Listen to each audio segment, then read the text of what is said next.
ಕೊಟ್ಟಿದ್ದಕ್ಕಾಗಿ ವಂದನೆಗಳು. ಈ ದಿನದ ವಿಷಯ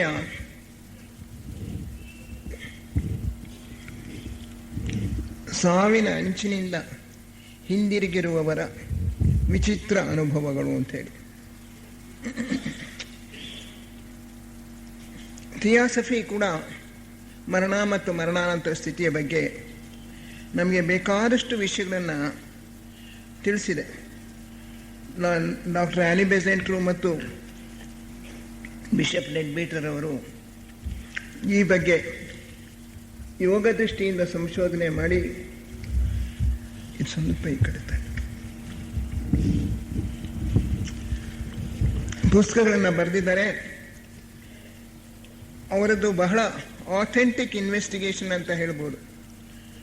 ವಿಜ್ಞಾನಿಗಳು ಹೇಗೆ ಸಂಶೋಧನೆ ಮಾಡ್ತಾರೋ ಅದೇ ಕ್ರಮವನ್ನು ಅವರು ಅನುಸರಿಸಿದ್ದಾರೆ. ಅವರಿಗೆ ಚಕ್ರಗಳನ್ನು ಎಬ್ಬಿಸುವುದರ ಮೂಲಕ ಸೂಕ್ಷ್ಮ ಲೋಕಗಳನ್ನು ನೋಡ್ತಕ್ಕಂಥ ಒಂದು ದೃಷ್ಟಿ ಬರುತ್ತೆ.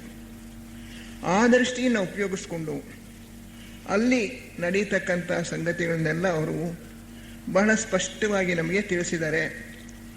ಲೈಫ್ ಆಫ್ಟರ್ ಡೆತ್ ಆ್ಯಂಡ್ ಇನ್ನು ಏನೇನೋ ಬರೆದಿದ್ದಾರೆ. ಆ ಪುಸ್ತಕಗಳನ್ನು ಓದಿದ್ರೆ ನಮಗೆ ಬಹಳ ನಿಖರವಾಗಿರ್ತಕ್ಕಂಥ ಜ್ಞಾನ ಸಿಗುತ್ತೆ. ಎಲ್ರಿಗೂ ಕೂಡ ಸಾವು ಅಂತ ಹೇಳಿದ್ರೆ ಬಹಳ ಭಯ. ಮರಣಕ್ಕೆ ಹೆದರದೇ ಇರ್ತಕ್ಕಂಥವರು ಬಹಳ ಕಡಿಮೆ. ಸಾಧಾರಣವಾಗಿ ನಾವು ಏನು ಮಾಡ್ತೀವಿ, ಮರಣ ಅಂತ ಹೇಳಿದ ತಕ್ಷಣ ಬಿಡ್ತು ಅಂತೀವಿ. ಅದ್ರ ವಿಷಯ ಯೋಚನೆನೇ ಮಾಡಬಾರ್ದು, ಬಂದಾಗ ಬರುತ್ತೆ, ಮುಂಚಿನ ಯಾಕೆ ಯೋಚನೆ ಮಾಡಬೇಕು ಅಂತೇಳಿ. ಆದರೆ ಮನೇಲೇ ಯಾರಾದರೂ ಸತ್ತು ಹೋಗ್ಬಿಟ್ಟಾಗ ಗೋಡಾಡ್ತೀವಿ, ಅಯ್ಯೋ ನಮ್ಮನ್ನ ಬಿಟ್ಟು ಹೋಗ್ಬಿಟ್ರಲ್ಲ ಅಂತ. ಅವ್ರಿಗೇನಾಗ್ಬಿಡುತ್ತೋ ಅನ್ನೋ ಒಂದು ಭಯ ಬೇರೆ ಇರುತ್ತೆ ನಮಗೆ, ಅಳುಕು. ಇದೆಲ್ಲ ಇರೋದ್ರಿಂದ ಮನುಷ್ಯ ಸಾವು ಅಂತ ಹೇಳಿದ್ರೆ ಬಹಳ ಹೆದರ್ತಾನೆ. ಅದುವರೆಗೂ ಇದ್ದವರು ಈ ಪ್ರಪಂಚದಲ್ಲಿ ಮಾಯ ಆಗ್ಬಿಟ್ರು. ಅವರ ಸ್ಥೂಲ ದೇಹ ಪೂರ್ತಿ ಜಡವಾಗೋಯ್ತು. ಆ ಜಡವಾಗಿರೋ ಸ್ಥೂಲ ದೇಹವನ್ನು ಮನೇಲಿ ಯಾರೂ ಇಟ್ಕೊಳ್ಳೋಕೆ ಇಷ್ಟಪಡಲ್ಲ.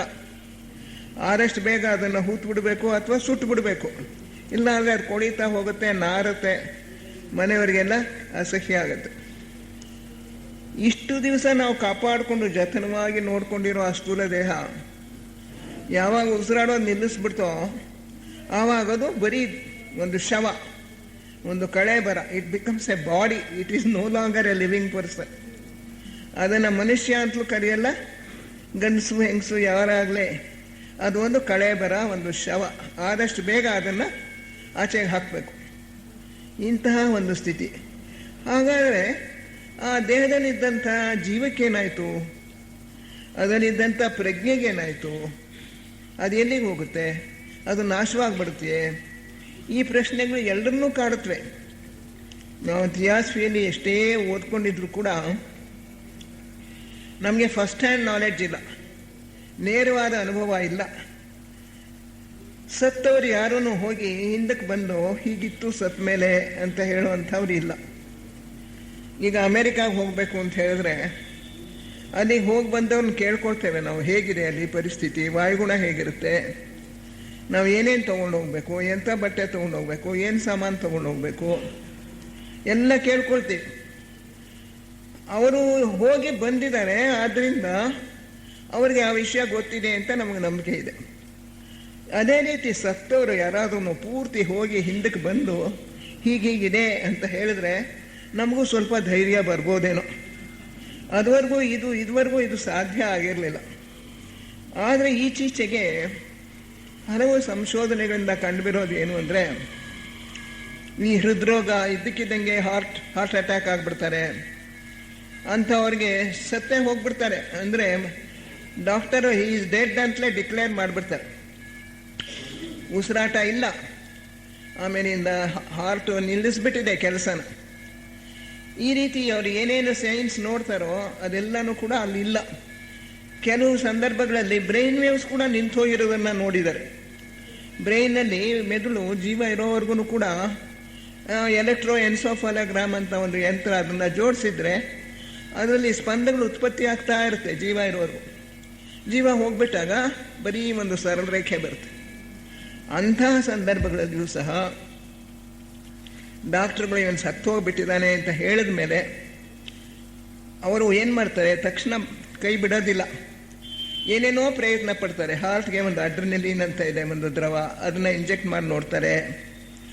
ಮೌತ್ ಟು ಮೌತ್ ರಿಸಸಿಟೇಷನ್ ಅಂತ ಹೇಳಿ ಬಾಯಿಗೆ ಬಾಯಿ ಇಟ್ಟು ಉಸಿರಾಡ್ಸೋಕೆ ನೋಡ್ತಾರೆ.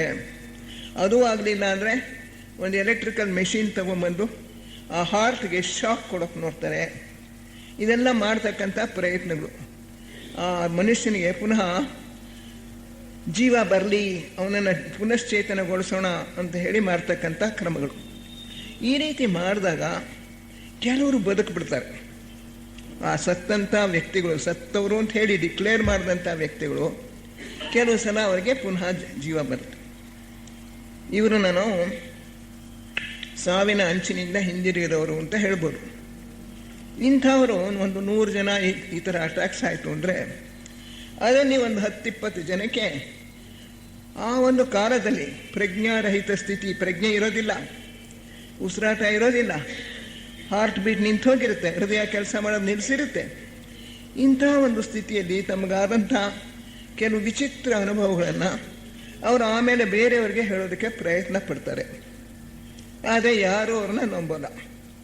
ಯಾಕೆಂದರೆ ಎಲ್ಲೋ ನಿನಗೆ ಬ್ರೈನ್ ಡ್ಯಾಮೇಜ್ ಆಗೋಗಿರಬೇಕು, ಬ್ರೈನ್ಗೆ ಆಕ್ಸಿಜನ್ ಹೋಗ್ತಾ ಇರಲಿಲ್ಲ, ಏನೇನೋ ಹ್ಯಾಲುಸಿನೇಷನ್ಸ್ ಇರ್ಬೋದು, ಭ್ರಮೆಗಳು ಉಂಟಾಗಿರ್ಬೋದು, ಹೀಗೆ ಹೇಳಿ ಬಾಯಿಗಳನ್ನ ಮುಚ್ಚಿಬಿಡ್ತಾರೆ. ಈ ತರಹ ಪರಿಸ್ಥಿತಿ ಇದ್ದಾಗ ಒಬ್ಬ ಡಾಕ್ಟರು, ಅವರು ಸ್ವತಃ ಡಾಕ್ಟರು,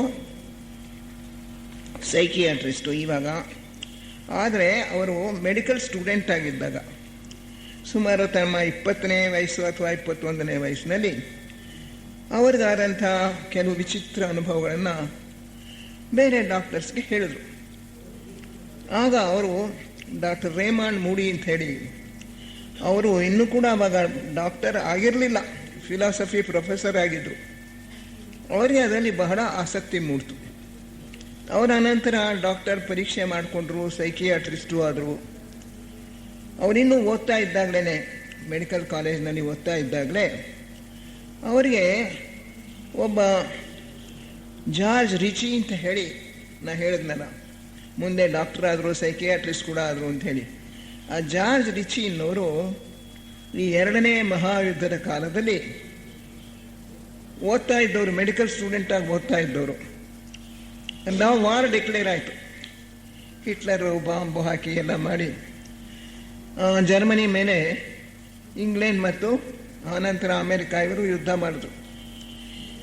ಲಕ್ಷಗಟ್ಟಲೆ ಜನ ಆವಾಗ ಸೈನಿಕ ಸೇರಿದವರು. ಜಾರ್ಜ್ ರಿಚಿ ಮೆಡಿಕಲ್ ಕಾಲೇಜ್ನಲ್ಲಿ ಓದ್ತಾ ಇದ್ದವನು, ನಾನು ಸೇರ್ಕೋತೀನಿ ಸೈನಿಕೆ ಅಂಥೇಳಿ ಸ್ಟಡೀಸ್ ಬಿಟ್ಬಿಟ್ಟು, ವ್ಯಾಸಂಗ ಅಷ್ಟಕ್ಕೆ ಬಿಟ್ಟು ಸೈನ್ಯಕ್ಕೆ ಸೇರ್ಕೊಂಡು. ಸೈನ್ಯಕ್ಕೆ ಸೇರಿಕೊಂಡ್ರೆ ಏನಾಯಿತು,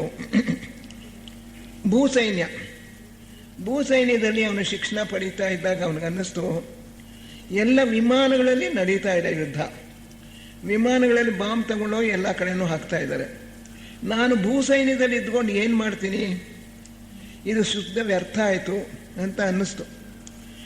ಅಷ್ಟೊತ್ತಿಗೆ ಅಲ್ಲಿ ಸೈನ್ಯಾಧಿಕಾರಿ ಹೇಳ್ತಾನೆ, ತುಂಬ ಜನ ಗಾಯ ಆಗಿ ವಾಪಸ್ ಬರ್ತಾ ಇದ್ದಾರೆ, ಸಾಕಾದಷ್ಟು ಡಾಕ್ಟರ್ಸ್ ಇಲ್ಲ ಚಿಕಿತ್ಸೆ ಮಾಡೋಕ್ಕೆ, ನೀನು ಹೇಗಿದ್ರು ಮೆಡಿಕಲ್ ಕಾಲೇಜ್ನಲ್ಲಿ ಸ್ಟೂಡೆಂಟ್ ಆಗಿದೆಯಾ, ನೀವು ವಾಪಸ್ ಹೋಗ್ಬಿಟ್ಟು ನಿನ್ನ ಮೆಡಿಕಲ್ ಸ್ಟಡೀಸ್ ಮುಗಿಸ್ಕೊಂಡು ಬಾ, ನೀನು ಡಾಕ್ಟರ್ ಆಗಿ ಬಂದರೆ ನಮಗೆ ಹೆಚ್ಚು ಉಪಯೋಗ ಆಗುತ್ತೆ ಅಂತ ಹೇಳ್ತಾನೆ. ಸರಿ ಅಂತ ಹೇಳಿ ಅವನು ಹೊರಡ್ತಾನೆ. ಅವನು ಇನ್ನೇನು ಮಾರನೇ ದಿನ ಪ್ರಯಾಣ ಮಾಡಬೇಕು.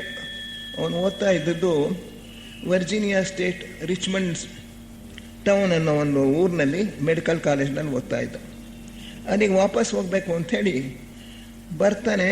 ಒಂದು ಬರ್ಕಲಿ ಅಂಥೇಳಿ ಅಲ್ಲಿ ದೊಡ್ಡ ಕ್ಯಾಂಪು ಸೈನಿಕರದ್ದು, ಅಲ್ಲಿ ಇದ್ದು ಮಾರನೇ ದಿನ ಹೋಗಬೇಕಾಗಿತ್ತು ಬೆಳಗ್ಗೆ ಅವನು. ಆದರೆ ಇಲ್ಲ, ಅಲ್ಲೇನಾಗೋಯ್ತು, ಇದ್ದಕ್ಕಿದ್ದಂಗೆ ಅವನಿಗೆ ಡಬಲ್ ನ್ಯೂಮಾನಿಯಾ ಬಂದ್ಬಿಡ್ತು. ಏನೋ ಚಿಕಿತ್ಸೆಗಳು ಮಾಡಿದ್ರು, ಆವಾಗ ಇನ್ನೂ ಆ್ಯಂಟಿಬಯೋಟಿಕ್ಸ್ ಬಂದಿರಲಿಲ್ಲ, ಪೆನ್ಸಿಲಿನ್ನು 2ನೇ ಮಹಾಯುದ್ಧದ ಕಾಲ, ಪೆನ್ಸಿಲಿನ್ ಇನ್ನೂ ಬಂದಿರಲಿಲ್ಲ. ಆ ನ್ಯೂಮೋನಿಯಾ ಯಾವ ಔಷಧಿ ಕೊಟ್ಟರು ತಗ್ಗಲಿಲ್ಲ, ಡಬಲ್ ನ್ಯೂಮೋನಿಯಾ ಬಹಳ ವರ್ಷ ಆಗೋಯ್ತು, ಕ್ರಿಟಿಕಲ್ ಕಂಡೀಷನ್ ಬಂದ್ಬಿಡ್ತು. ಇನ್ನೇನು ಇವನು ಸಾಯ್ತಾನೆ ಅನ್ನೋ ಒಂದು ಸ್ಥಿತಿಯಲ್ಲಿ ಅವನನ್ನು ಒಂದು ಚಿಕ್ಕ ರೂಮ್ಗೆ ಅಲ್ಲಿ ಹಾಕಿದ್ದು. ಅಲ್ಲಿ ಚಿಕಿತ್ಸೆ ಮಾಡ್ತಾಯಿದ್ರು. ಆವತ್ತಿನ ದಿವಸ ಸಾಯಂಕಾಲ ವಾರ್ಡ್ ಬಾಯ್ ಅಲ್ಲಿ ಬಂದು ರೌಂಡ್ ಹೊಡಿತಾ ಇದ್ದಾಗ ನೋಡ್ತಾನೆ, ಈತನ ಪ್ರಾಣ ಹೋಗೇ ಬಿಟ್ಟಿದೆ, ಉಸಿರಾಟ ಇಲ್ಲ, ಹೃದಯ ಬಡ್ತಾ ನಿಂತು ಹೋಗ್ಬಿಟ್ಟಿದೆ, ಅವನು ಸತ್ತು ಎಷ್ಟು ಹೊತ್ತಾಯ್ತೋ ಗೊತ್ತಿಲ್ಲ. ಜಾರ್ಜ್ ರಿಚಿ ಸತ್ತೋಗ್ಬಿಟ್ಟಿದ್ದಾನೆ ಅಂಥೇಳಿ ಸೈನ್ಯಾಧಿಕಾರಿಗೆ ರಿಪೋರ್ಟ್ ಕೊಡ್ತಾನೆ, ಅದಿದ್ದು ಮೆಡಿಕಲ್ ಡಾಕ್ಟರ್. ಆ ಮೆಡಿಕಲ್ ಡಾಕ್ಟರ್ ಅವರೇ ಬಂದುಬಿಟ್ಟು ನೋಡಿ ಎಲ್ಲ ಪರೀಕ್ಷೆ ಮಾಡಿ ಸತ್ತೋಗ್ಬಿಟ್ಟಿದ್ದಾನಪ್ಪ ಇವನು ಅಂತೇಳಿ, ಈ ಶವಾಗಾರಕ್ಕೆ ಹಾಕೋಕ್ಕೆ ತಯಾರಿ ಮಾಡು, ನಿನ್ನ ಡ್ಯೂಟಿ ಮುಗಿದ ಮೇಲೆ ಅಂತ ಹೇಳ್ತಾರೆ. ಅವನ ಡ್ಯೂಟಿ ಮುಗಿಸ್ಕೊಂಡು ಬಂದು ವಾಪಸ್ ನೋಡೋದು 9 ನಿಮಿಷ ಆಗಿರುತ್ತೆ ಆ ಕಾಲ. 9 ನಿಮಿಷ ಕಾಲದಲ್ಲಿ ಏನಾಗಿದೆ, ಅವನಿಗೇನೋ ಅನುಮಾನ ಬಂದು ಡಾಕ್ಟ್ರನ್ನ ತಿರ್ಗಾ ಕರೀತಾನೆ. ಈ ಮಧ್ಯೆ ಏನಾಯಿತು ಅಂದರೆ, ಜಾರ್ಜ್ ರಿಚಿ ಅವನು ಸತ್ತು ಹೋಗ್ಬಿಟ್ಟು ಯಾವಾಗ ಸತ್ತನೋ ಗೊತ್ತಿಲ್ಲ, ಅವನ ಪ್ರಾಣ ಯಾವಾಗ ಹೋಯ್ತು ಅಂತಲೂ ಗೊತ್ತಿಲ್ಲ. ಇವನು ವಾರ್ಡ್ ಬಾಯ್ ನೋಡೋ ಹೊತ್ತಿಗೆ ಎಷ್ಟೋ ಹೊತ್ತಾಗಿದೆ. ಆ ಜಾರ್ಜ್ ರಿಚಿಗೆ ಕೆಲವು ವಿಚಿತ್ರ ಅನುಭವಗಳಾಗ್ಬಿಟ್ಟಿದೆ ಸತ್ತು ಹೋದ್ಮೇಲೆ. ಅವನಿಗೆ ತಾನು ತನ್ನ ಸ್ಥೂಲ ಶರೀರದಿಂದ ಹೊರಗಡೆ ಬಂದಿರೋದು ಗೊತ್ತಿಲ್ಲ. ಒಂದು ಇನ್ನೇನು ತನಗೆ ಅವನಿಗೇನೋ ಒಂಥರ ಎಚ್ಚರ ಆಗತ್ತೆ, ಜ್ಞಾನ ತಪ್ಪಿದ್ದು ಎಚ್ಚರ ಆಗತ್ತೆ. ನೋಡಿಬಿಟ್ಟು ಅಯ್ಯೋ ನಮ್ಮ ಬೆಳಕಾಗ್ತಾ ಬಂದ್ಬಿಟ್ಟಿದೆ, ನಾನಿವಾಗ ಬಸ್ ಹತ್ಕೊಂಡು ರಿಚ್ಮಂಡ್ ಟೌನ್ಗೆ ಹೋಗಬೇಕು, ಮೆಡಿಕಲ್ ಕಾಲೇಜಿಗೆ ಸೇರ್ಕೊಳ್ಳೋಕ್ಕೆ, ನನ್ನ ಬಟ್ಟೆ ಎಲ್ಲಿ ಅಂತ ಹುಡುಕ್ತಾನೆ. ಎಲ್ಲಿ ನೋಡಿದ್ರೂ ಬಟ್ಟೆ ಸಿಗಲ್ಲ. ಮಂಚದಡಿಲಿರ್ಬೋದು, ದಿಂಬಿನ ಕೆಳಗಿರ್ಬೋದು ಅಂತ ನೋಡಿದ್ರೆ ಅಲ್ಲಿ ಒಬ್ಬ ವ್ಯಕ್ತಿ ಮಲಗಿದ್ದಾನೆ. ನೋಡೋಕ್ಕೆ ಸುಮಾರಾಗಿ ತನ್ನ ಹಾಗೆ ಇದ್ದಾನೆ, ಅವನು ಅಷ್ಟನ್ನು ಪರೀಕ್ಷೆ ಮಾಡೋಕ್ಕೆ ಹೋಗಲ್ಲ, ಕತ್ಲೆ. ಇದೇನಿದು, ಈ ಮಂಚದಿಂದ ಈಗ ತಾನೇ ನಾನು ಎದ್ದೆ, ಬಟ್ಟೆ ಹುಡುಕ್ತಾ ಇದ್ದೀನಿ, ಇಲ್ಲಿ ಯಾರು ಮಲಗಿದ್ದಾರೆ ಅಂತ ನೋಡ್ತಾನೆ. ಸರಿ, ಅದಕ್ಕೆಲ್ಲ ಈಗ ಟೈಮ್ ಇಲ್ಲ, ನಾನು ಬಸ್ ಹತ್ಕೊಂಡು ಹೋಗಬೇಕು, ಬಟ್ಟೆ ಎಲ್ಲೂ ಸಿಗ್ತಾ ಇಲ್ಲ, ಹೊರಗಡೆ ವಾರ್ಡ್ ಬಾಯ್ ಸಿಗ್ತಾನೇನೋ ನೋಡೋಣ ಅಂದ್ಕೊಂಡು ಹಾಗೇ ವಾರ್ಡ್ ಬಾಯ್ನ ಹುಡ್ಕೊಂಡು ಬರ್ತಾನೆ. ಅಲ್ಲೊಬ್ಬ ಸಾರ್ಜೆಂಟ್ ಹೋಗ್ತಾ ಇರ್ತಾನೆ. ಆ ಸಾರ್ಜೆಂಟನ್ನ ಸ್ವಲ್ಪ ನನ್ನ ಬಟ್ಟೆ ಕೊಡಪ್ಪ, ನಾನು ಕಾಲೇಜ್ಗೆ ಹೋಗಬೇಕು ಅಂತ ಕೇಳ್ತಾನೆ. ಅವನು ಹೇಳಿದ್ದು ಏನು ಕೇಳಿಸಲ್ಲ ಅವನಿಗೆ. ಸರಿ, ಅವನನ್ನು ನೋಡೋಕೆ ನೋಡ್ತಾನೆ, ಏನು ಕೈಗೆ ಸಿಕ್ಕಲ್ಲ. ಇದೇನಾಗಿದೆ, ಇವನು ನಾನು ಮುಟ್ಟಿದ್ರು ಇವನು ಗೊತ್ತೇ ಆಗ್ತಾ ಇರೋಲ್ಲ. ಸರಿ, ಇವಾಗ ಬಟ್ಟೆನೂ ಪರವಾಗಿಲ್ಲ, ಇರೋ ಬಟ್ಟೆನೇ ಹೋಗ್ಬಿಡ್ತೀನಿ ಅಂದಿದ್ದೆ, ನಾನು ರಿಚ್ಮಂಡ್ ಟೌನ್ ಹೋಗ್ಬೇಕಲ್ಲ ಈಗ ಅಂತ ಆತರ ಪಡ್ತಾನೆ. ಹಾಗೆ ತೇಲ್ಕೊಂಡು ಆಚೆಗೆ ಬಂದ್ಬಿಟ್ಟಿದ್ದಾನೆ, ಕಟ್ಟಡದಿಂದ ಆಚೆಗೆ ಬಂದಿದ್ದಾನೆ, ಆಕಾಶದಲ್ಲಿ ತೇಲ್ಕೊಂಡು ಹೋಗ್ತಾ ಇದ್ದಾನೆ. ದಕ್ಷಿಣ ದಿಕ್ಕಿನಲ್ಲಿದೆ ರಿಚ್ಮಂಡ್ ಟೌನು, ಅಲ್ಲಿಗೆ ಹೋಗ್ತೀನಿ ಅಂದ್ಕೊಂಡಾಗ ದಕ್ಷಿಣ ದಿಕ್ಕಿನಲ್ಲೇ ಹೋಗ್ತಾನೆ. ದಾರಿಯಲ್ಲಿ ಒಂದು ದೊಡ್ಡ ನದಿ, ಆ ನದಿ ಪಕ್ಕದಲ್ಲಿ ಒಂದು ದೊಡ್ಡ ಪಟ್ಟಣ. ಆ ಪಟ್ಟಣದಲ್ಲಿ ಎಲ್ಲ ನೋಡ್ತಾನೆ ಅವನು. ಇಲ್ಲಿ ಇಳಿಬೇಕು, ಇದು ಯಾವ ಊರು ಕೇಳಬೇಕು ಅಂದ್ಕೊಂಡು ಅವನ ಮನಸ್ಸಿಗೆ ಬಂದ ತಕ್ಷಣ ಕೆಳಗೆ ಇಳಿದ್ಬಿಟ್ಟಿದ್ದಾನೆ. ಅಲ್ಲೊಂದು ಹೋಟೆಲ್ ಕೇಫ್ ಅಂತ ಇರುತ್ತೆ, ಅಲ್ಲಿ ಎಲ್ಲರೂ ಮದ್ಯ ಕುಡಿತಾ ಇರ್ತಾರೆ. ಅವನು ಅಲ್ಲಿಗೆ ಹೋಗಿ ವಿಚಾರಿಸೋಣ ಇದು ಯಾವ ಊರು ಅಂತ ಅಂದ್ಕೊಂಡು ಅದ್ರ ಬಾಗಿಲ ಹತ್ರ ನಿಂತ್ಕೋತಾನೆ. ಅಲ್ಲಿ ಒಬ್ಬ ಮನುಷ್ಯ ಬರ್ತಾನೆ ಕೇಫ್ ಒಳಗಡೆ ಹೋಗಿ. ಅವನು ಹೆಗಲು ಮುಟ್ಟಿ ಇದು ಯಾವ ಊರಪ್ಪ ಅಂತ ಕೇಳೋಕೆ ಹೋಗಿ ನೋಡ್ತಾನೆ. ಇವನು ಹೇಳಿದ್ದು ಅವನಿಗೆ ಕೇಳಲ್ಲ. ಅವನು ಹೆಗಲು ಮುಟ್ಟೋಕೆ ನೋಡಿದ್ರೆ ಬರೀ ಗಾಳಿ. ಏನಾಯಿತು ನನಗೆ, ನಾನು ಹೇಳಿದ್ದು ಯಾರಿಗೂ ಕೇಳಿಸಲ್ಲ, ನಾನು ಮುಟ್ಟಿದ್ರೂ ಅವ್ರಿಗೆ ಗೊತ್ತಾಗಲ್ಲ.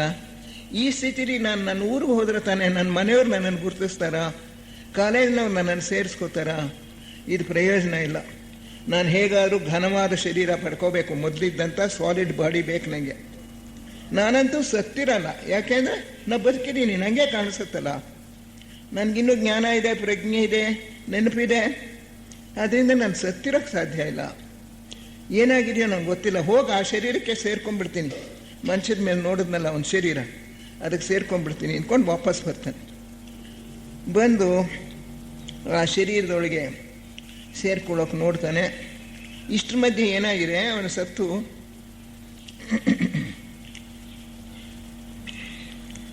ಆ ಶರೀರದೊಳಗೆ ಸೇರ್ಕೊಳ್ಳೋಕ್ಕೆ ನೋಡೋ ಹೊತ್ತಿಗೆ ಅಲ್ಲಿ ಒಂದು ಬೆಳಕಿನ ಜೀವಿ ಕಾಣಿಸುತ್ತೆ ಅವನಿಗೆ. ಫುಲ್ ಆಫ್ ಲೈಟ್, ಪೂರ್ತಿ ಬೆಳಕು. ಅದು ಎಷ್ಟು ಪ್ರಖರವಾಗಿದೆ ಬೆಳಕು, ಆದರೆ ಶೀತಲವಾಗಿದೆ. ಅದರಿಂದ ಏನು ಕಣ್ಣು ಕೋರೈಸಲ್ಲ, ಏನೂ ಇಲ್ಲ. ಆ ಬೆಳಕಿನ ಜೀವಿ ನನ್ನ ಜೊತೆಗೆ ಬಾ ಅಂತ ಕರ್ಕೊಂಡು ಹೋಗ್ತಾನೆ. ಕರ್ಕೊಂಡು ಹೋಗಿ ಹಲವಾರು ದೃಶ್ಯಗಳನ್ನು ತೋರಿಸ್ತಾನೆ. ಈ ಸ್ಥೂಲ ಲೋಕ ತೋರಿಸ್ತಾನೆ. ಸ್ಥೂಲ ಲೋಕದಲ್ಲಿ ಎಷ್ಟೋ ಕಾಣಿಸುತ್ತೆ ಅವನಿಗೆ. ಆಮೇಲಿಂದ ಅದನ್ನು ತೂರ್ಕೊಂಡಿರ್ತಕ್ಕಂಥ ಕಾಮಲೋಕಕ್ಕೆ ಕರ್ಕೊಂಡು ಹೋಗ್ತಾನೆ. ಕಾಮಲೋಕದಲ್ಲಿ ಅವನು ಅನೇಕ ದೃಶ್ಯಗಳನ್ನು ನೋಡ್ತಾನಂತೆ. ಕೆಲವು ಕಡೆ ಹೆಂಡ ಕುಡುಕರು ಅವರ ಅವಸ್ಥೆ ಪಡ್ತಾ ಇರೋದು ನೋಡ್ತಾನೆ. ಹಾಗೆ ವ್ಯಭಿಚಾರಿಗಳು ಅವಸ್ಥೆ ಪಡ್ತಾ ಇರೋದು ನೋಡ್ತಾನೆ. ಇದೆಲ್ಲ ನಮಗೆ ಇನ್ನೆಲ್ಲೂ ಕಂಡಿಲ್ಲ. ಈ ಅನುಭವಗಳು ಬೇರೆ ಯಾವ ಒಂದು ಪುಸ್ತಕದಲ್ಲೂ ನಮಗೆ ಸಿಗಲ್ಲ. ಈ ಜಾರ್ಜ್ ರಿಚಿ ಅನುಭವಗಳು ಬಹಳ, ಅದನ್ನು ತುಂಬ ಮಂತರಹ ದೇ ಆರ್ ಸೋ ಯುನೀಕ್. ಬೇರೆ ಎಷ್ಟೋ ಸಾವಿನ ಅಂಚಿನಿಂದ ಹಿಂದಿರುಗಿರೋ ವ್ಯಕ್ತಿಗಳು ಅವರವರ ಅನುಭವ ಹೇಳಿದ್ದಾರೆ, ಆದರೆ ಇವನಷ್ಟು ವಿವರವಾಗಿ ಯಾರೂ ಹೇಳಿಲ್ಲ. ಕಾಮಲೋಕದ ಒಂದು ಭಾಗ ನಾವು ನರಕ ಅಂತ ಕರಿತೀವಲ್ಲ, ಆ ಭಾಗಕ್ಕೆ ಕರ್ಕೊಂಡು ಹೋಗುತ್ತೆ ಆ ಬೆಳಕಿನ ಜೀವವನ್ನು. ಅಲ್ಲಿ ಹೆಂಡ ಕುಡಿಯೋರೆಲ್ಲರೂ ಕೂಡ, ಹೆಂಡ ಕುಡಿಯೋ ಅಭ್ಯಾಸ ಇರೋರು, ಸತ್ತಿರೋರು, ಭೂಲೋಕಕ್ಕೆ ಆಕರ್ಷಿತರಾಗಿ ಅಲ್ಲಿ ಆ ಬಾರ್ಗಳು, ಹೆಂಡ ಮಾರೋ ಜಾಗ, ಅಲ್ಲಿಗೆ ಬರ್ತಾರೆ. ಅಲ್ಲಿ ಬೇರೆಯವರೆಲ್ಲ ಕುಡಿತಾ ಇರ್ತಾರೆ. ಈ ಸತ್ತಿರೋರು ಹೆಂಡ ಕುಡುಕರು ತಾವು ಕೂಡ ಒಂದು ಗ್ಲಾಸ್ ತಗೊಳ್ಳೋಣ ಅಂತ ಹಿಂಗೆ ಕೈ ನೀಡ್ತಾರೆ. ಗ್ಲಾಸ್ ಇರುತ್ತೆ, ಆದರೆ ಹಿಡ್ಕೊಳ್ಳೋಕ್ಕೆ ಅವರಿಗೆ ಸೊಲಿಡಿಟಿ ಇಲ್ಲ, ಕೈ ಇಲ್ಲ, ಸಿಗಲ್ಲ ಗ್ಲಾಸು. ಕುಡಿಯೋಕ್ಕೆ ಇದು ಇಲ್ಲ, ಬಾಯಿ ಇಲ್ಲ. ಅವ್ರು ಕುಡಿದ್ರೂ ಕೂಡ ಅದ್ರ ರುಚಿ ಇಲ್ಲ. ಅವರೆಲ್ಲರೂ ಕೂಡ ಗ್ಲಾಸ್ ಹಿಡ್ಕೊಳ್ಳೋಕೆ ಪ್ರಯತ್ನ ಪಡ್ತಾ ಇರೋದು, ಆಗದೆ ಒದ್ದಾಡ್ತಾ ಇರೋದು, ವಿಲಿ ಒದ್ದಾಡ್ತಾರೆ. ಕುಡಿಬೇಕು ಅನ್ನೋ ಆಸೆ ಕಣ್ಣಿ ಎದುರು ಕಾಣಿಸ್ತಾ ಇರುತ್ತೆ, ಕುಡಿಯೋಕ್ಕಾಗಲ್ಲ. ಇದೇ ಇವರ ನರಕ ಅಂತ ಬರೀತಾನೆ ಜಾರ್ಜ್ ರಿಚಿ. ಆಮೇಲೆ ವ್ಯಭಿಚಾರಿಗಳು, ಅವರಿಗೆ ಲೈಂಗಿಕ ಆಸೆ ತೀರಿಸ್ಕೊಳ್ಳೋಕೆ ಹೋಯ್ತು ಅಂತಂದರೆ ಏನೂ ಇಲ್ಲ, ಸಾಧ್ಯ ಆಗೋಲ್ಲ. ಅವರು ಕೂಡ ಆ ನಿರಾಶೆಯಿಂದ, ಭಗ್ನ ಪ್ರಯತ್ನದಿಂದ ಅವರು ಒದ್ದಾಡ್ತಾ ಇರ್ತಾರೆ. ಇನ್ನೊಂದು ಕಡೆ ಒಬ್ಬ ಆಫೀಸ್ ಮ್ಯಾನೇಜರು ಸತ್ತಿರೋನು, ಅವನು ತನ್ನ ಆಫೀಸ್ಗೆ ಹೋಗ್ಬಿಟ್ಟು ಅಲ್ಲಿರೋರಿಗೆಲ್ಲ ನೀವು ಹೀಗೆ ಮಾಡಿ ಕೆಲಸನ ನೀವು ಮಾಡ್ತಾ ಇರೋ ಸರಿಗಿಲ್ಲ, ಬೇರೆ ಥರ ಮಾಡಿ ಅಂತ ಹೇಳ್ತಾ ಇದ್ದಾನೆ, ಕಿರ್ಚ್ಕೋತಾ ಇದ್ದಾನೆ. ಯಾರಿಗೂ ಕೇಳಿಸಲ್ಲ. ಇದು ಅವನಿಗಿರ್ತಕ್ಕಂಥ ನರಕ. ಹೀಗೆ ಈ ದೃಶ್ಯಗಳನ್ನೆಲ್ಲ ಅವನಿಗೆ ತೋರಿಸ್ಬಿಟ್ಟು ಆ ಬೆಳಕಿನ ಜೀವಿ ಇನ್ನೊಂದು ಲೋಕಕ್ಕೆ ಕರ್ಕೊಂಡು ಹೋಗ್ತಾನಂತೆ. ಜಾರ್ಜ್ ರಿಚಿ ಹೇಳ್ತಾನೆ, 4 ಲೋಕಗಳನ್ನು ನೋಡಿದೆ ನಾನು. ಸ್ಥೂಲ ಲೋಕ, ಅದನ್ನು ತೂರ್ಕೊಂಡಿರ್ತಕ್ಕಂಥ ಕಾಮಲೋಕ, ಆಸ್ಟ್ರಲ್ ವರ್ಲ್ಡ್ ಅಂತ ಹೇಳಿದ್ದಾರೆ. ಅದನ್ನು ತೂರ್ಕೊಂಡಿರ್ತಕ್ಕಂಥ ಇನ್ನೊಂದು ಲೋಕ, ಅದನ್ನು ತೂರ್ಕೊಂಡಿರೋ ಇನ್ನೊಂದು ಲೋಕ. ಇಷ್ಟು ಲೋಕಗಳನ್ನು ನೋಡಿದೆ ನಾನು. ಈ ಕಾಮಲೋಕವನ್ನು ತೂರ್ಕೊಂಡಿರ್ತಕ್ಕಂಥ ಮೆಂಟಲ್ ಪ್ಲೇನ್ ಅಂತ ನಾವು ಕರೆಯೋಣ, ಅವನು ಕರೆದಿಲ್ಲ. ಮನೋಲೋಕ ಅದನ್ನು ನೋಡಿದಂತೆ. ಮನೋಲೋಕವನ್ನು ತೂರ್ಕೊಂಡಿರೋ ಊರ್ಧ್ವ ಮನೋಲೋಕ, ಶುದ್ಧ ರೂಪಲೋಕ, ಅದನ್ನು ನೋಡಿದೆ ಅಂತ ಹೇಳ್ತಾನೆ.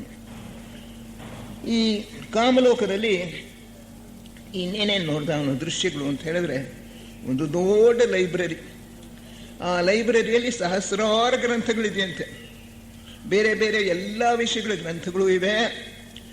ಅದರಲ್ಲಿ ಮತಕ್ಕೆ ಸಂಬಂಧಪಟ್ಟಂಥ ಗ್ರಂಥಗಳು ಇದ್ವು, ಸ್ಕ್ರಿಪ್ಚರ್ಸ್, ಧರ್ಮ ಗ್ರಂಥಗಳು. ಅವನು ಅಂದ್ಕೊಂಡಿದ್ದ, ಅವನು ಡಿವೌಟ್ ಕ್ರಿಶ್ಚಿಯನ್ ತುಂಬ ಭಕ್ತಿ ಇರ್ತಕ್ಕಂಥ, ಶ್ರದ್ಧಾಳುವಾಗಿರ್ತಕ್ಕಂಥ ಕ್ರಿಶ್ಚಿಯನ್ ಮತೀಯ. ಬೈಬಲ್ ಪ್ರಪಂಚದಲ್ಲಿ ಅತಿ ಶ್ರೇಷ್ಠವಾದ ಗ್ರಂಥ ಅಂತ ಅವನು ನಂಬ್ಕೊಂಡಿದ್ದ. ಅಲ್ಲಿ ನೋಡಿದ್ರೆ ಬೈಬಲ್ ಅಲ್ಲದೆ ಬೇಕಾದಷ್ಟು ಧರ್ಮ ಗ್ರಂಥಗಳಿವೆ, ಅದರಲ್ಲಿ ಬೈಬಲು ಒಂದು ಗ್ರಂಥ. ಅಯ್ಯೋ, ಇಷ್ಟೇನಾ ಈ ಬೈಬಲಿನ ಪ್ರಾಶಸ್ತ್ಯ ಅಂತ ಅನ್ನಿಸ್ತು ಅವನು. ಇನ್ನು ಅನೇಕ ದೃಶ್ಯಗಳನ್ನು ಅವನು ಕಾಮಲೋಕದಲ್ಲಿ ನೋಡ್ತಾನೆ. ಆಮೇಲಿಂದ ಒಂದು ನರಕದ, ಆ ಕಾಮಲೋಕದ ಒಂದು ಭಾಗ, ಬಹಳ ಒಂದು, ಅಲ್ಲಿದ್ದವರೆಲ್ಲ ಆತ್ಮಹತ್ಯೆ ಮಾಡ್ಕೊಂಡಿರೋ ವ್ಯಕ್ತಿಗಳು. ಇದು ಕೂಡ ನಮ್ಮ ಗಮನವನ್ನು ಸೆಳೀತಕ್ಕಂಥ ಥಿಯಾಸಫಿ ಜ್ಞಾನ ನಮಗಿರೋದನ್ನು ಇಲ್ಲಿ ನಾವು ದೃಢಪಡಿಸ್ಕೊಳ್ಬೋದು. ಅಲ್ಲಿರೋರೆಲ್ಲ ಆತ್ಮಹತ್ಯೆ ಮಾಡ್ಕೊಂಡಿರೋ, ಇವನಿಗೆ ಗೊತ್ತಿಲ್ಲ. ಅಲ್ಲ ನೋಡ್ತಾನೆ, ಒಬ್ಬ ವಯಸ್ಸಾದ ಮರುಕನ ಹಿಂದೆ ಒಬ್ಬ ಯುವಕ ತೇಲ್ಕೊಂಡು ಹೋಗ್ತಾ ಇದ್ದಾನೆ. Papa, I am sorry, I didn't know that it would hurt my mamma so much. I didn't know that this would happen to mamma. I am sorry papa, I am sorry ಅಂತ ಕಿರ್ಚ್ಕೊಂಡು ಅವನು ಹಿಂದೆನೇ ಹೋಗ್ತಾ ಇದ್ದಾನೆ. ನಂಗೆ ಗೊತ್ತಾಗಲಿಲ್ಲ ಅಪ್ಪ, ಅಮ್ಮನಿಗೆ ಇಷ್ಟೊಂದು ಕಷ್ಟ ಆಗುತ್ತೆ ಅಂತ ನನಗಿಸ್ಲಿಲ್ಲ.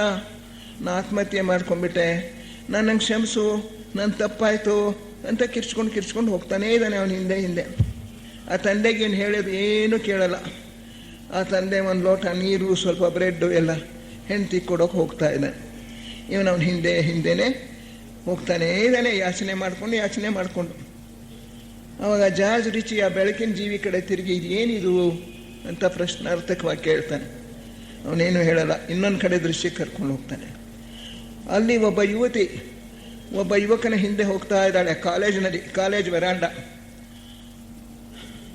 ಆ ಯುವತಿಗೆ ಅವನು ಹೇಳ್ತಾನೆ, Nancy, I didn't expect it would hurt you so much, I am sorry Nancy ಅಂತ ಹೇಳ್ಕೊಂಡು ಹೋಗ್ತಾ ಇದ್ದಾನೆ.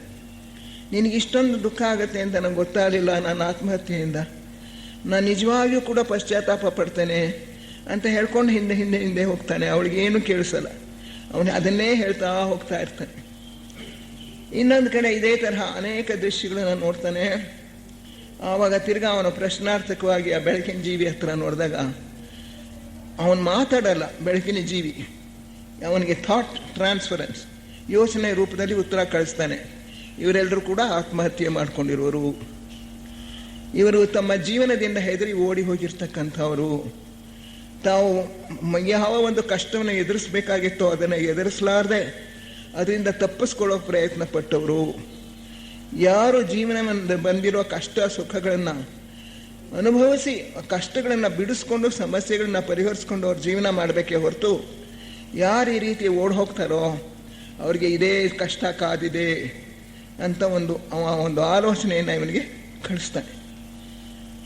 ಅದಾದಮೇಲೆ ಆ ದೃಶ್ಯಗಳು ಮುಗಿದೋಗ್ಬಿಡ್ತು. ಇವನಿಗೆ ತಿಳಿತಲ್ಲ, ತಿಳುವಳಿಕೆ ಬಂತಲ್ಲ, ಈ ಆತ್ಮಹತ್ಯೆ ಮಾಡ್ಕೊಳ್ಳೋದು ದೊಡ್ಡ ಕಷ್ಟಕ್ಕೆ ನಮ್ಮನ್ನು ಕರ್ಕೊಂಡು ಹೋಗುತ್ತೆ, ಸಮಸ್ಯೆ ಪರಿಹಾರ ಆಗೋಲ್ಲ. ನಾವು ಯಾವ ಸಮಸ್ಯೆಯಿಂದ ಓಡಿ ಹೋಗ್ಬಿಟ್ವೋ ಅದೇ ಸಮಸ್ಯೆ ಅಲ್ಲಿದ್ದೇ ಇದೆ. ಅಷ್ಟೇ ಅಲ್ಲ, ಆ ಸಾವಿಗೆ ಕರ್ಕೊಂಡು ಹೋಗೋರಿಗೆ ಯಾವ ಅನುಭವಗಳು ಆದವೋ, ಪರೀಕ್ಷೆಯಲ್ಲಿ ಫೇಲ್ ಆದದ್ದೋ ಅಥವಾ ಬೇರೆ ಒಂದು ಕಾರಣ ಉದ್ಯೋಗ ಹೋಯ್ತೋ, ತಾನು ಬಯಸಿದಂಥ ತಾನು ಪಾಸ್ ಆಗುತ್ತೆ ಅಂದ್ಕೊಂಡಾಗ ಫೇಲ್ ಆಗಿರ್ಬೋದು, ಅಥವಾ ಪ್ರೇಮ ಭಗ್ನ ಆಗಿರ್ಬೋದು, ಯಾವುದೋ ಒಂದು ಕಾರಣಕ್ಕೆ ಆತ್ಮಹತ್ಯೆ ಮಾಡ್ಕೊಂಡ್ಬಿಡ್ತಾರೆ. ಹಾಗೆ ಮಾಡಿಕೊಂಡಾಗ ಸಮಸ್ಯೆ ಪರಿಹಾರ ಆಗೋಲ್ಲ. ಇದೇ ಸಮಸ್ಯೆಯನ್ನು ಅವರು ಪುನಃ ಪುನಃ ಉತ್ತರ ಲೋಕದಲ್ಲಿ ಎದುರಿಸಬೇಕು. ಅವ್ರ ದೇಹ ಸತ್ತರೂ ಕೂಡ ಅವ್ರಿಗೆ ಕಾನ್ಷಿಯಸ್ನೆಸ್ ಅಥವಾ ಪ್ರಜ್ಞೆ ಮುಂದುವರಿಯುತ್ತೆ. ಅವರು ಬೇರೆ ದೇಹದಲ್ಲಿ ಸೂಕ್ಷ್ಮ ಲೋಕದಲ್ಲಿ ಇರ್ತಾರೆ. ಅಲ್ಲಿ ಇದೇ ಸಮಸ್ಯೆಗಳನ್ನು ಅವರು ಎದುರಿಸಬೇಕು ಅನ್ನೋ ಒಂದು ತಿಳುವಳಿಕೆಯನ್ನು ಆ ಬೆಳಕಿನ ಜೀವಿ ಅವನಿಗೆ ಕೊಡ್ತಾನೆ. ಅನಂತರ ಆ ದೃಶ್ಯಗಳು ನಿಂತು ಹೋಗ್ಬಿಟ್ಟು ಮುಂದಿನ ಲೋಕಕ್ಕೆ ಕರ್ಕೊಂಡು ಹೋಗ್ತಾನೆ. ಮೆಂಟಲ್ ಪ್ಲೇನ್ ವಿಷಯ ಅವನೇನು ಹೇಳಲ್ಲ ಜಾರ್ಜ್ ರಿಚಿ. ಅದಕ್ಕೂ ಇನ್ನೂ ಸೂಕ್ಷ್ಮ ಆಗಿರೋ ಒಂದು ಲೋಕಕ್ಕೆ ಹೋದ್ವಿ. ಅಲ್ಲಿ ಈ ಬೆಳಕಿನ ಜೀವಿನ ಅವನು ಕ್ರೈಸ್ಟ್ ಅಂತಲೇ ಕರೀತಾನೆ.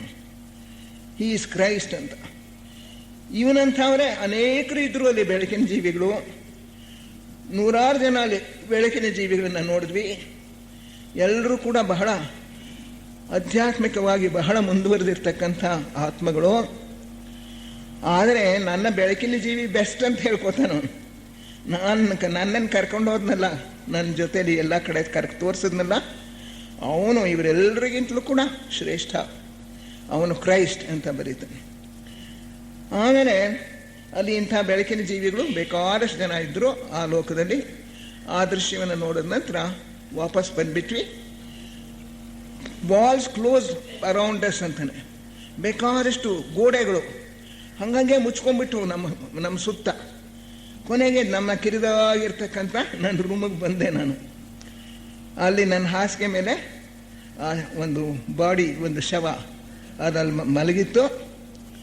ಆ ಬೆಳಕಿನ ಜೀವಿ ಮಾಯ ಆಗೋಗ್ಬಿಟ್ಟ.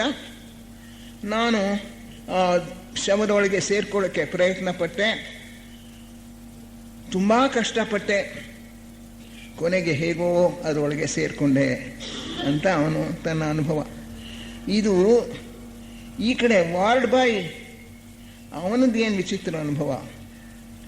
ಆ ವಾರ್ಡ್ ಬಾಯ್ 9 ನಿಮಿಷ ಆದಮೇಲೆ ಇವನ ಶವಾಗಾರಕ್ಕೆ ಕಳಿಸೋದಕ್ಕೆ ಸಿದ್ಧ ಮಾಡಬೇಕು ಅಂತ ಬರ್ತಾನಲ್ಲ, ಈ ಜಾರ್ಜ್ ರಿಚಿ ಏನು ಮಾಡ್ತಾನೆ, ತನ್ನ ದೇಹಕ್ಕೆ ಬಂದು ಸೇರ್ಕೊಂಡ್ಮೇಲೆ ಕಷ್ಟಪಟ್ಟು ಕಣ್ಣು ಬಿಡಿಸ್ತಾನಂತೆ. ಆ ಬಾಡಿದು ಕಣ್ಣು ಬಿಡಿಸ್ತಾನೆ, ಕೈ ಅಲ್ಲಾಡ್ಸೋಕೆ ನೋಡ್ತಾನೆ. ಕೈಯೆಲ್ಲ ಹಿಂಗೆ ಇಟ್ಬಿಟ್ಟಿರ್ತಾನೆ ಡಾಕ್ಟ್ರು, ಮಡ್ಚಿರಲ್ಲ, ಹಿಂಗೆ ಉದ್ದಕ್ಕೆ ಇಟ್ಟಿರ್ತಾನೆ. ಅವನಿಗೆ ತನ್ನ ಉಂಗುರ ಕಾಣಿಸ್ತಾ ಇರುತ್ತೆ ಎಡಗೈನಲ್ಲಿ. ಆ ಉಂಗುರನೇ ನೋಡಿ ಇದು ನನ್ನ ಶರೀರ ಅಂತ ಅವನು ಪತ್ತೆ ಮಾಡ್ಕೊಂಡಿದ್ದು. ಆ ಉಂಗುರನ ಈ ಎರಡು ಕೈನೂ ಒಟ್ಟಿಗೆ ಹಿಂಗೆ ತರಬೇಕು ಅಂತ ತುಂಬ ಪ್ರಯತ್ನ ಪಡ್ತಾನೆ. ಸ್ವಲ್ಪ ಹತ್ತಿರ ಬರುತ್ತೆ. ಆ ಉಂಗುರ ಒಂದು ಅವನ ಕೈಗೆ ಸಿಕ್ಕುತ್ತೆ, ಬಲಗೈಗೆ. ಎಡಗೈನಲ್ಲಿದ್ದದ್ದು ಉಂಗುರ ಅದನ್ನು ತಿರುಗಿಸ್ಬೇಕು ಅಂತ ನೋಡ್ತಾನೆ. ಸ್ವಲ್ಪ ತಿರುಗುತ್ತೆ ಅದು. ಅಷ್ಟರಲ್ಲಿ ತಿರ್ಗಾ ಪ್ರಜ್ಞೆ ತಪ್ಪೋಗುತ್ತೆ. ತಿರ್ಗಾ ಅವನು ಸತ್ತೋದ ಅಂತಲೇ ಇಟ್ಕೊಡಿ, ತಿರ್ಗಾ ಪ್ರಜ್ಞೆ ತಪ್ಪೋಗುತ್ತೆ. ಅಷ್ಟೊತ್ತಿಗೆ ಇವನು ಬರ್ತಾನೆ, ಯಾರೋ ವಾರ್ಡ್ ಬಾಯ್. 9 ನಿಮಿಷ ಕಳೆದಿರುತ್ತೆ, ಅವನ ಡ್ಯೂಟಿ ಮುಗ್ದಿರುತ್ತೆ. ಅವನು ಬಂದು ಇವನನ್ನು ಶವಾಗಾರಕ್ಕೆ ಸಿದ್ಧ ಮಾಡೋಣ ಅಂತ ಬಂದು ನೋಡಿದ್ರೆ ಆ ಹೊದಿಸಿರೋ ದುಪ್ಪಟಿ ಹಾಗೆ ಇತ್ತು. ಆದರೆ ಶವ ನೋಡಿದ್ರೆ ಕೈ ಹಿಂಗಿರ್ಬೇಕಾಗಿದ್ದು ಹತ್ರ ಬಂದಿದೆ, ಸ್ವಲ್ಪ ಜೋಡಿಸ್ಕೊಂಡಂಗಿದೆ. ಆ ಉಂಗುರ ಬೇರೆ ಸ್ವಲ್ಪ ತಿರುಗಿದೆ. ಏನೋ ಅವನಿಗೆ ಅನುಮಾನ ಬಂದ್ಬಿಡ್ತು, ಇವನ ಪ್ರಜ್ಞೆ ಮರಳಿ ಬಂದಿರಬೇಕು, ಇವನು ಪೂರ್ತಿ ಸತ್ತಿಲ್ಲ, ಬದುಕಿದ್ದಾನೆ ಅಂದ್ಕೊಂಡು ತಿರ್ಗಾ ಡಾಕ್ಟ್ರನ್ನ ಕರ್ಕೊಂಡ್ಬರ್ತಾನೆ. ಡಾಕ್ಟ್ರ್ ತಿರ್ಗಾ ಪರೀಕ್ಷೆ ಮಾಡ್ತಾನೆ. ಪರೀಕ್ಷೆ ಮಾಡಿಬಿಟ್ಟು ಇಲ್ಲಪ್ಪ ಉಸಿರಾಟ ಇಲ್ಲ, ಹೃದಯ ಬರ್ತಾ ಇಲ್ಲ, ಅವ್ನು ಸತ್ತು ಹೋಗಿದ್ದಾನೆ ಅಂತಾನೆ. ವಾರ್ಡ್ ಬಾಯ್ ಒಪ್ಪಲ್ಲ. ಯಾಕೆಂದರೆ ಅವನಿಗೆ ಬದಲಾವಣೆ ಕಾಣಿಸುತ್ತೆ ಆ ಬಾಡಿ ಪೊಸಿಷನ್ನಲ್ಲಿ. ಆದರೆ ಒಂದು ಶರೀರ ಇದ್ದಂಥ ಸ್ಥಿತಿ ಬದಲಾಗಿದೆ. ಅವನು ಹೇಳ್ತಾನೆ, ಇಲ್ಲ, ಏನೋ ನಮ್ಮ ಪ್ರಯತ್ನ ಮಾಡಿಬಿಡೋಣ. ಹೃದ್ರೋಗಿಗಳಿಗೆ ಅಡ್ರಿನಲಿನ್ ಇಂಜೆಕ್ಷನ್ ಕೊಡ್ತೀವಲ್ಲ ನೇರಾಗಿ ಹೃದಯಕ್ಕೆ, ಹಾಗೆ ಇವನಿಗೊಂದು ಅಡ್ರಿನಲಿನ್ ಇಂಜೆಕ್ಷನ್ ಕೊಟ್ಬಿಡು. ಡಾಕ್ಟ್ರ್ ಹೇಳ್ತಾನೆ, ನ್ಯೂಮೋನಿಯಾಲ್ ಸತ್ತಿರೋನು ಇವನು, ಲಂಗ್ಸ್ ಎಲ್ಲ ಹಾಳಾಗೋಗಿದೆ, ದೇಹದಲ್ಲಿ ಎಲ್ಲ ಬ್ಯಾಕ್ಟೀರಿಯಾ ತುಂಬ್ಕೊಂಡ್ಬಿಟ್ಟಿದೆ, ಟಾಕ್ಸಿಕ್. ಇದಕ್ಕೆ ಏನು ಮಾಡಿ ಪ್ರಯೋಜನ ಇದೆಪ್ಪ? ಇದು ಈ ಪ್ರೊಸೀಜರ್ ಅಲ್ಲ, ಇದು ನಾರ್ಮಲ್ ಪ್ರೊಸೀಜರ್ ಅಲ್ಲ. ಹೃದ್ರೋಗಿಗಳಿಗೆ ಮಾತ್ರ ನಾವು ಅಡ್ರಿನಲಿನ್ ಕೊಡ್ತೀವಿ, ಇವ್ರಿಗೆ ಕೊಡಲ್ಲ. ಅಂದರೆ ನೀ ಕೊಡಪ್ಪ, ಕೊಡು, ನಿಂಗೇನಾಯಿತು ನಷ್ಟ? ಸರಿ, ಕೊನೆಗೆ ಡಾಕ್ಟ್ರು ಕೊಡ್ತಾನೆ. ಹಾರ್ಟ್ಗೆ ನೇರಾಗಿ ಅಡ್ರಿನಲಿನ್ ಇಂಜೆಕ್ಷನ್ ಮಾಡಿದ್ರೆ ಅದು ತಿರ್ಗಾ ಬಡಿಯೋಕ್ಕೆ ಶುರು ಆಗಿಬಿಡುತ್ತೆ. ಆ ರೋಗಿಗೆ ಸ್ವಲ್ಪ ಪ್ರಜ್ಞೆ ಬರುತ್ತೆ. ತಿರ್ಗಾ ಪ್ರಜ್ಞೆ ತಪ್ಪಿದ್ರೂ ಕೂಡ ಪ್ರಜ್ಞೆ ಬಂತು ಸ್ವಲ್ಪ. ಆಗ ಡಾಕ್ಟ್ರು ಅವನನ್ನು ವಾಪಸ್ ಕರ್ಕೊಂಡು ಹೋಗಿ ಏನೇನು ಮಾಡಬೇಕು ಅದೆಲ್ಲ ಮಾಡ್ತಾರೆ. 3 ದಿನಗಳು ಕೋಮಾದಲ್ಲಿದ್ದವನು ಆಮೇಲೆ ಅವನಿಗೆ ಪ್ರಜ್ಞೆ ತಿರ್ಗಾ ಬರುತ್ತೆ. ಆಮೇಲೆ ಕ್ರಮೇಣ ಅವನ ರೋಗ ನಿವಾರಣೆ ಆಗುತ್ತೆ. ಅವನು ಸುಮಾರು ಒಂದು 2-3 ತಿಂಗಳಲ್ಲಿ ಪೂರ್ತಿ ಗುಣವಾಗುತ್ತೆ. ಬರೀ ಮೂಳೆ ಚಕ್ರ ಅಷ್ಟೇ ಉಳ್ಕೊಂಡಿದ್ದದ್ದು, ಆದರೂ ಕೂಡ ಬದುಕದ ಅವನು. ಆಮೇಲೆ 1 ವರ್ಷ ಆಯಿತು ಅವನಿಗೆ ಚೇತರಿಸ್ಕೊಳ್ಳೋಕ್ಕೆ. 1 ವರ್ಷ ಆದಮೇಲೆ ಪುನಃ ಅವನು ಮೆಡಿಕಲ್ ಕಾಲೇಜ್ಗೆ ಹೋಗಿ ತನ್ನ ಸ್ಟಡೀಸ್ ಮುಂದುವರಿಸ್ತಾನೆ. ಇದೆಲ್ಲವನ್ನು ಕೂಡ ಅವನು ರಿಟರ್ನ್ ಫ್ರಮ್ ಟುಮಾರೋ ಅಂತ ಹೇಳಿ ಒಂದು ಪುಸ್ತಕ ಬರೆದಿದ್ದಾನೆ, ಜಾರ್ಜ್ ರಿಚಿ. ನಿನ್ನೆಯಿಂದ ಹಿಂದಿರುಗಿರೋದು ಅನ್ನೋದು. ನಿನ್ನೆ ಅಲ್ಲ, ರಿಟರ್ನ್ ಫ್ರಮ್ ಟುಮಾರೋ, ನಾಳೆಯಿಂದ ಹಿಂದಿರುಗಿದ್ದೀನಿ ಅನ್ನೋದನ್ನು ಆ ಪುಸ್ತಕದಲ್ಲಿ ಈ ತನ್ನ ಅನುಭವಗಳನ್ನು ಬರೆದಿದ್ದಾನೆ. ಅದಲ್ಲದೆ ಅವನು ಟೇಪ್ ರೆಕಾರ್ಡೆಡ್ ಒಂದು ಲೆಕ್ಚರು, ಅದೆರಡು ಆಧಾರದಿಂದ ರೀಇನ್ಕಾರ್ನೇಷನ್ ಅಂತ ಒಂದು ದೊಡ್ಡ ಬುಕ್ಕನ್ನು ಇಬ್ಬರು ಬರೆದಿದ್ದಾರೆ ಅಮೆರಿಕಾದಲ್ಲಿ. ಅದರೊಳಗೆ ಈ ಸಂಗತಿಗಳನ್ನೆಲ್ಲ ವಿವರವಾಗಿ ಕೊಟ್ಟಿದ್ದಾರೆ. ಈ ಜಾರ್ಜ್ ರಿಚಿದ ಈ ಅನುಭವಗಳನ್ನೆಲ್ಲ ಓದಿದಂಥ, ತಿಳ್ಕೊಂಡಂಥ, ನೇರಾಗಿ ಅವನ ಜೊತೆಲೇ ಮಾತಾಡಿದ್ದಾನೆ ಡಾಕ್ಟರ್ ರೇಮಾಂಡ್ ಮೂಡಿ. ಅವನು ಬಹಳ ಕನ್ವಿಕ್ಷನ್ ಆಯಿತು. ಅದರಲ್ಲಿ ಪೂರ್ತಿ ನಂಬಿಕೆ ಬಂತು, ಇದರಲ್ಲಿ ಏನೋ ಇದ್ದೇ ಇದೆ. ಆದ್ದರಿಂದ ಕ್ರಿಶ್ಚಿಯನ್ ಮತದಲ್ಲಿ ಏನು ಹೇಳ್ತಾರೆ, ಮನುಷ್ಯನಿಗೆ ಒಂದೇ ಜನ್ಮ, ಅವನು ಸತ್ತ ಮೇಲೆ ಇಲ್ಲ ಶಾಶ್ವತ ನರಕಕ್ಕೆ ಹೋಗ್ತಾನೆ, ಇಲ್ಲ ಶಾಶ್ವತ ಸ್ವರ್ಗಕ್ಕೆ ಹೋಗ್ತಾನೆ ಅನ್ನೋ ನಂಬಿಕೆ ಇದೆ. ಅವನಿಗೆ ಅನುಮಾನ ಬಂತು, ಇಷ್ಟೆಲ್ಲ ಅನುಭವಗಳಾಗಬೇಕಾದ್ರೆ ಮನುಷ್ಯನ ಆತ್ಮ ಆಮೇಲೂ ಇರಬೇಕು, ಸತ್ತ ಮೇಲೂ ಕೂಡ. ಈ ಸ್ಥೂಲ ದೇಹ ಸತ್ತ ಮೇಲೂ ಕೂಡ ಆತ್ಮ ಮುಂದುವರಿಲೇಬೇಕು, ಇಲ್ಲಾಂದರೆ ಇಂಥ ಅನುಭವಗಳಾಗೋಕ್ಕೆ ಸಾಧ್ಯ ಇಲ್ಲ. ಇದ್ರ ಬಗ್ಗೆ ನಾನು ಆಥೆಂಟಿಕ್ ಇನ್ವೆಸ್ಟಿಗೇಷನ್ಸ್ ಮಾಡಬೇಕು ಅಂತ ಹೇಳಿ ಅವನಿಗೆ ಕುತೂಹಲ ಬರುತ್ತೆ, ಸಂಶೋಧನೆ ಮಾಡ್ತೀನಿ ಅಂತ. ಯಾರ್ಯಾರು ಇಂಥ ಅನುಭವಗಳನ್ನು ಹೇಳ್ತಾರೋ ತನಗೆ ಗೊತ್ತಿರೋ ಡಾಕ್ಟ್ರುಗಳು ಅವ್ರನ್ನೆಲ್ಲ ವಿಚಾರಿಸಿ ಅದೆಲ್ಲ ಅವನು ಕರಾಬರೇಟ್ ಮಾಡ್ತಾನೆ. ಅವ್ರ ಆ ರೋಗಿಗಳನ್ನ ಭೇಟಿ ಮಾಡೋದು, ರೋಗಿಗಳ ತಂದೆ ತಾಯಿಗಳು ಸಂಬಂಧಿಗಳನ್ನ ಭೇಟಿ ಮಾಡೋದು, ಅವನಿಗೆ ಟ್ರೀಟ್ ಮಾಡಿದಂಥ ನರ್ಸಸ್ಸು ಡಾಕ್ಟರ್ಸು ಅವ್ರನ್ನೆಲ್ಲ ಭೇಟಿ ಮಾಡೋದು, ಹಾಸ್ಪಿಟಲ್ ರೆಕಾರ್ಡ್ಸ್ ಚೆಕ್ ಮಾಡೋದು. ಈ ರೀತಿ ಸುಮಾರು 1500 ಘಟನೆಗಳನ್ನು ಅವನು ಸಂಶೋಧನೆ ಮಾಡಿದ್ಮೇಲೆ 150 ಕೇಸಸ್ಸನ್ನು ಆರಿಸ್ಕೊಂಡು ಆ ಪುಸ್ತಕ ಬರೆದಿದ್ದಾನೆ, ಲೈಫ್ ಆಫ್ಟರ್ ಲೈಫ್ ಅಂತ ಹೇಳಿ. 1975ನೇ ಇಸ್ವಿಲಿ ಪ್ರಕಟವಾದದ್ದು.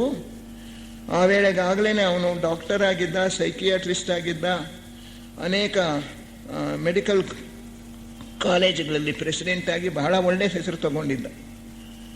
ಅವನು ತನ್ನ ಈ 5 ವರ್ಷದ ರಿಸರ್ಚ್ ಸಂಶೋಧನೆಗಳ ಫಲಿತಾಂಶವನ್ನು ಲೈಫ್ ಆಫ್ಟರ್ ಲೈಫ್ ಅನ್ನೋ ಪುಸ್ತಕದಲ್ಲಿ ಬರೆದಾನೆ. ಸಣ್ಣ ಪುಸ್ತಕನೇ. ಅದನ್ನು ಓದಿ ಈಗ ಎಷ್ಟೊಂದು ಜನಕ್ಕೆ ಈ ಸಾವಿನ ಮೇಲೆ, ಸಾವು ಆದಮೇಲೂ ಕೂಡ ಮನುಷ್ಯ ಬದುಕಿರ್ತಾನೆ, ಬೇರೆ ಲೋಕಗಳಲ್ಲಿ ಬೇರೆ ದೇಹಗಳಲ್ಲಿ ಅವನಿರ್ತಾನೆ, ಅಲ್ಲಿಗೆ ಅವನ ಅಲ್ಲಿ ಆತ್ಮ ಶಾಶ್ವತ ಅಂತ ನಂಬ್ತಾರೆ ಕ್ರಿಶ್ಚಿಯನ್ಸು. ಈಗ ಇನ್ನೊಂದು ಜನ್ಮ ಇದೆ ಅಂತ ನಂಬಲ್ಲ. ಅವನಿಗೆ ಪ್ರಾಯಶಃ ಇನ್ನೂ ಅನೇಕ ಜನ್ಮಗಳು ಇರಬಹುದು. ಯಾಕೆ ಅಂತ ಹೇಳಿದ್ರೆ, ಯಾವಾಗ ಒಂದು ದೇಹಕ್ಕೆ ಮರಣ ಆಯಿತೋ, ಸೂಕ್ಷ್ಮ ಲೋಕದಲ್ಲಿ ಅಲ್ಲಿ ಆಗಿರೋ ಅನುಭವಗಳನ್ನೆಲ್ಲ ಬೇರೆ ವ್ಯಕ್ತಿಗಳು ಹೇಳಿರೋದೆಲ್ಲ ನೋಡಿದಾಗ ಅವರಲ್ಲಿ ಕೆಲವರು ನಿರ್ದಿಷ್ಟವಾಗಿ ಹೇಳ್ತಾರೆ, ಮುಂದಿನ ಜನ್ಮಕ್ಕೋಸ್ಕರ ಕಾಯ್ತಾ ಇದ್ದಂಥ ಆತ್ಮಗಳನ್ನು ಕೂಡ ನಾವಲ್ಲಿ ನೋಡಿದ್ವಿ ಅಂತ ಹೇಳ್ತಾರೆ. ಆದ್ದರಿಂದ ಈ ಒಂದು ರೀಇನ್ಕಾರ್ನೇಷನ್ ಅಥವಾ ಪುನರ್ಜನ್ಮ ಕೂಡ ಇರೋದಕ್ಕೆ ಸಾಧ್ಯ ಅಂತ ಹೇಳಿ ಅವನು ಆ ಪುಸ್ತಕದಲ್ಲಿ ಬರೀತಾನೆ. ಅವನ ಪುಸ್ತಕ ಒಂದು ಕ್ರಾಂತಿಯನ್ನೇ ಮಾಡಿಬಿಡ್ತು ಮೆಡಿಕಲ್ ಫೀಲ್ಡ್ನಲ್ಲಿ. ಅದುವರೆಗೂ ಕೂಡ ಡಾಕ್ಟರ್ಸು ಈ ವಿಷಯದಲ್ಲಿ ಒಂದು ಚೂರು ನಂಬಿಕೆ ಇಟ್ಕೊಂಡಿರಲಿಲ್ಲ. ಆದರೆ ಈ ರೀತಿ ಬಹಳ ಕ್ರಮಬದ್ಧವಾಗಿ ನಡೆದಿರ್ತಕ್ಕಂಥ ಒಂದು ಸಂಶೋಧನೆ ಅದು ಎಲ್ಲರನ್ನೂ ಕೂಡ ಆಶ್ಚರ್ಯಗೊಳಿಸ್ತು. ಈಗ ಅದು ಎಷ್ಟು ಪಾಪ್ಯುಲರ್ ಆಯಿತು ಅಂದರೆ 10 ಲಕ್ಷ ಪ್ರತಿಗಳು ಕೆಲವೇ ತಿಂಗಳುಗಳಲ್ಲಿ ಖರ್ಚಾಗಿ ಹೋಗ್ಬಿಟ್ಟು ಈಗ ಅನೇಕ ಭಾಷೆಗಳಿಗೆ ಅದು ತರ್ಜುಮೆ ಆಗಿದೆ. ಅದರೊಳಗೂ ಕೂಡ ಆತ್ಮಹತ್ಯೆ ಮಾಡ್ಕೋಬೇಕು ಅಂತ ಯಾರು ಇಷ್ಟಪಡ್ತಾ ಇರ್ತಾರೋ, ಪ್ರಯತ್ನ ಮಾಡಿರ್ತಾರೋ ಅಂಥವ್ರಿಗೆ ಡಾಕ್ಟರ್ಸೇನೆ ಈ ಒಂದು ಪುಸ್ತಕ ಓದಿ ಫಸ್ಟು ಅಂತ ಹೇಳ್ತಾರೆ. ಆ ಪುಸ್ತಕ ಓದಿದಂಥವ್ರು, ಆತ್ಮಹತ್ಯೆ ಪ್ರಯತ್ನಕ್ಕೆ ತೊಡಗದಂಥವ್ರು ಅನೇಕರು ಆ ಪ್ರಯತ್ನವನ್ನು ಬಿಟ್ಟು ತಮ್ಮ ಜೀವನವನ್ನು ಎದುರಿಸಬೇಕು ಅನ್ನೋ ಒಂದು ದೃಢ ಮನಸ್ಸು ಮಾಡ್ಕೊಂಡಿದ್ದಾರೆ. ಅಂಥ ವಿಷಯ ಡೆತ್ ಅಂತ ಹೇಳಿ ಒಂದು ಪುಸ್ತಕ ಡಾಕ್ಟರ್ ಕೆನ್ನೆತ್ ರಿಂಗ್ ಅನ್ನೋರು ಬರೆದಿದ್ದಾರೆ. ಅದರೊಳಗೆ ಇಂಥ ಅನೇಕ ಅನುಭವಗಳನ್ನು ಅವರು ಸಂಶೋಧನೆಗಳ ಫಲವನ್ನು ಚಿತ್ರೀಕರಿಸಿದ್ದಾರೆ. ಇದಲ್ಲದೆ ಇನ್ನೂ 5-6 ಜನ ಡಾಕ್ಟರ್ಸು 5 ಯೂನಿವರ್ಸಿಟೀಸ್ನಲ್ಲಿ ಡಾಕ್ಟರ್ಸ್ ಬೇಕಾದಷ್ಟು ಜನ ಈ ಸಂಶೋಧನೆಯಲ್ಲಿ ಈಗ ತೊಡಗಿದ್ದಾರೆ. ನಿಯರ್ ಡೆತ್ ಎಕ್ಸ್ಪೀರಿಯನ್ಸಸ್ ಅಂತ ಹೇಳಿ ಅದಕ್ಕೋಸ್ಕರವೇ ಒಂದು ಸೊಸೈಟಿ ಪ್ರಾರಂಭ ಆಗಿದೆ. ಆ ಸೊಸೈಟಿಯವರು ಆಗಾಗ ಸಮ್ಮೇಳನಗಳನ್ನು ನಡೆಸಿ ತಾವು ಮಾಡಿರ್ತಕ್ಕಂಥ ಎಲ್ಲ ಸಂಶೋಧನೆಗಳನ್ನು ಎಲ್ಲ ಬೇರೆ ಡಾಕ್ಟರ್ಸ್ಗೂ ಕೂಡ ತಿಳಿಸ್ತಾ ಇದ್ದಾರೆ. ಅದರಿಂದ ಈಗ ಅನೇಕ ಡಾಕ್ಟರ್ಸು ಈ ಒಂದು ಸಂಶೋಧನೆಯಲ್ಲಿ ತೊಡಗಿದ್ದಾರೆ. ಮನುಷ್ಯ ಸತ್ತ ಮೇಲೂ ಕೂಡ ಅವನ ಕಾನ್ಷಿಯಸ್ನೆಸ್ ಅಥವಾ ಪ್ರಜ್ಞೆ ನಾಶವಾಗೋದಿಲ್ಲ, ಅದು ಬೇರೆ ಸೂಕ್ಷ್ಮ ದೇಹದಲ್ಲಿ, ಸೂಕ್ಷ್ಮ ಲೋಕದಲ್ಲಿ ಮುಂದುವರಿಯುತ್ತೆ ಅಂತ ಹೇಳಿ ಈಗ ಅನೇಕ ಡಾಕ್ಟರ್ಗಳು ಸ್ವತಃ ಘೋಷಣೆ ಮಾಡ್ತಾ ಇದ್ದಾರೆ. ಒಬ್ಬ ಕಾರ್ಡಿಯಾಲಜಿಸ್ಟು, ಅವನದ್ದೇ ಒಂದು ಆಸ್ಪತ್ರೆ, ಕಾರ್ಡಿಯಾಲಜಿ ಪೇಷಂಟ್ಸು, ಯಾರು ಹಾರ್ಟ್ ಅಟ್ಯಾಕ್ ಆಗ್ತಾರೆ ಇಂಥವ್ರಿಗೋಸ್ಕರನೇ ಇರೋ ಒಂದು ಆಸ್ಪತ್ರೆ. ಅವನು ಈ ಡಾಕ್ಟರ್ ರೇಮಾಂಡ್ ಮೂಡಿ ಪುಸ್ತಕನ ಓದ್ಬಿಟ್ಟು ಇದೆಲ್ಲ ಬರೀ ಕಟ್ಟುಕಥೆ ಇರಬೇಕು, ಬರೀ ಭ್ರಮೆ ಇರಬೇಕು, ಬರೀ ಸುಳ್ಳಿರಬೇಕು, ಇದು ಸುಳ್ಳು ಅಂತ ನಾನು ಪ್ರೂವ್ ಮಾಡ್ತೀನಿ ಅಂತ ಹೇಳಿ ಏನು ಮಾಡ್ತಾನೆ, ತನ್ನ ಹಾಸ್ಪಿಟಲ್ನಲ್ಲಿರೋ ಹೃದ್ರೋಗಿಗಳನ್ನು ಕೇಳ್ತಾನೆ, ಇಂಥ ಅನುಭವ ನಿಮಗೆ ಯಾರಿಗಾದ್ರೂ ಆಗಿದೆಯಾ? ನೀವು ಎಷ್ಟೋ ಜನ ಹಾರ್ಟ್ ಅಟ್ಯಾಕ್ ಆದಮೇಲೆ ನಾವು ಕಷ್ಟಪಟ್ಟು ನಿಮ್ಮನ್ನು ಪುನಃ ಚೈತನ್ಯಗೊಳಿಸಿದ್ದೀವಿ, ಪುನಃ ಜೀವ ಕೊಟ್ಟಿದ್ದೀವಿ, ನಿಮಗೇನಾದರೂ ಇಂಥ ಅನುಭವ ಆಯಿತಾ ಅಂತ ಕೇಳೋಕ್ಕೆ ಶುರು ಮಾಡಿದಾಗ ಅದರಲ್ಲಿ ಸುಮಾರು 10% ಅಥವಾ 20 ಜನ ನಮ್ಗೆ ಆಯಿತು ಇಂಥ ಅನುಭವ, ನಿಮಗೂ ಹೇಳೋಕ್ಕೆ ಪ್ರಯತ್ನ ಪಟ್ವಿ, ನೀವು ನಂಬಲಿಲ್ಲ ಅಂತ ಹೇಳ್ತಾಳೆ. ಒಬ್ಬ ಹೆಂಗಸಂತೂ ಕೂಡ ಇಂಥದೇ ಅನುಭವ, ಡಾಕ್ಟರ್ ರೇಮಾಂಡ್ ಮೂಡಿ ಏನು ಹೇಳಿದಾನೋ ಅದೇ ತರಹ ಅನುಭವವನ್ನೇ ಹೇಳ್ತಾಳೆ. ಆವಾಗ ಇವನಿಗೆ ಅನ್ನಿಸ್ತು, ರೆಕಾರ್ಡೆಲ್ಲ ತೆಗೆದು ನೋಡ್ತಾನೆ, ಇವಳು ಏನೇನು ಹೇಳ್ತಾಳೆ, ನನಗೆ ಸತ್ತಾಗ, ನನಗೆ ಪ್ರಾಣ ಹೋಗ್ಬಿಟ್ಟಾಗ ನೀವೇನೇನು ಪ್ರಯತ್ನ ಮಾಡಿದ್ರಿ ನನಗೆಲ್ಲ ಗೊತ್ತು. ನೀವು ನನ್ನ ಹಾರ್ಟ್ಗೆ ರಿಸಸಿಟೇಟ್ ಮಾಡೋಕ್ಕೆ ಮೌತ್ ಟು ಮೌತ್, ಬಾಯಿಂದ ಬಾಯಿಗೆ ಉಸಿರಾಡ್ಸೋಕೆ ನೋಡಿದ್ರಿ, ಎಲೆಕ್ಟ್ರಿಕ್ ಶಾಕ್ ಕೊಟ್ರಿ, ನೀವೆಲ್ಲರೂ ಕೂಡ ಏನೇನು ಮಾತಾಡ್ಕೊಂಡ್ರಿ, ಡಾಕ್ಟರ್ಸು ನರ್ಸಸ್ಸು ಎಲ್ಲನೂ ಹೇಳ್ತಾಳವಳು. ಅದೆಲ್ಲ ಹೇಳಿದಾಗ ಇವನು ರೆಕಾರ್ಡ್ಸ್ ತೆಗೆದು ನೋಡ್ತಾನೆ, ಪೂರ್ತಿ ನಿಜ, ಅವಳು ಹೇಳಿದ್ದಕ್ಕೂ ಇದಕ್ಕೂ ಪೂರ್ತಿ ಹೊಂದ್ಕೊಳ್ಳುತ್ತೆ. ಆಗ ಅವನಿಗೆ ಅನುಮಾನ ಬರುತ್ತೆ, ಡಾಕ್ಟರ್ ರೇಮಾಂಡ್ ಮೂಡಿ ಬರೆದಿರೋದು ನಿಜ ಇರ್ಬೋದೇನೋ, ಇನ್ನಷ್ಟು ಸಂಶೋಧನೆ ಮಾಡೋಣ ಅಂತ ಇನ್ನೂ ಅನೇಕ ರೋಗಿಗಳನ್ನೆಲ್ಲ ಕೇಳ್ತಾನೆ. ಅದರಿಂದ ಆಚೆಗೆ ಬಂದ ರೋಗಿಗಳನ್ನೆಲ್ಲ ಅವನೇ ಸ್ವತಃ ಮೊದಲು ಆಮೇಲೆ ಎಲ್ಲ ಪ್ರಶ್ನೆಗಳು ಹಾಕೋದು ಇದೆಲ್ಲ ಮಾಡಿದ್ಮೇಲೆ ಬೇಕಾದಷ್ಟು ಇಂಥ ಕೇಸಸ್ ಅವನಿಗೂ ಕಂಡುಬಿಡ್ತು. ಅವನು ಒಂದು ಪುಸ್ತಕ ಬರೆದ. ಹೀಗೆ ಈ ಅನೇಕ ಡಾಕ್ಟರ್ಗಳು ಇವಾಗ ಈ ವಿಷಯವನ್ನ ತಳ್ಳಿ ಹಾಕಲ್ಲ, ಆದರೆ ಇದರಲ್ಲಿ ಸತ್ಯಾಂಶ ಇದೆ ಅನ್ನೋದನ್ನು ಕಂಡುಕೊಂಡು ಅವರು ಸಂಶೋಧನೆಗಳನ್ನು ಮಾಡ್ತಾ ಇದ್ದಾರೆ. ಈಗ ಅಮೆರಿಕಾದಲ್ಲಿ ಇಂಥ ಅನುಭವ, ನಿಯರ್ ಡೆತ್ ಎಕ್ಸ್ಪೀರಿಯನ್ಸ್, ಸಾವಿನ ಅಂಚಿನಿಂದ ಹಿಂದಿರೋರು ಬೇಕಾದಷ್ಟು ಸಾವಿರಗಟ್ಟಲೆ ಜನ ಇದ್ದಾರೆ ಅಂತ.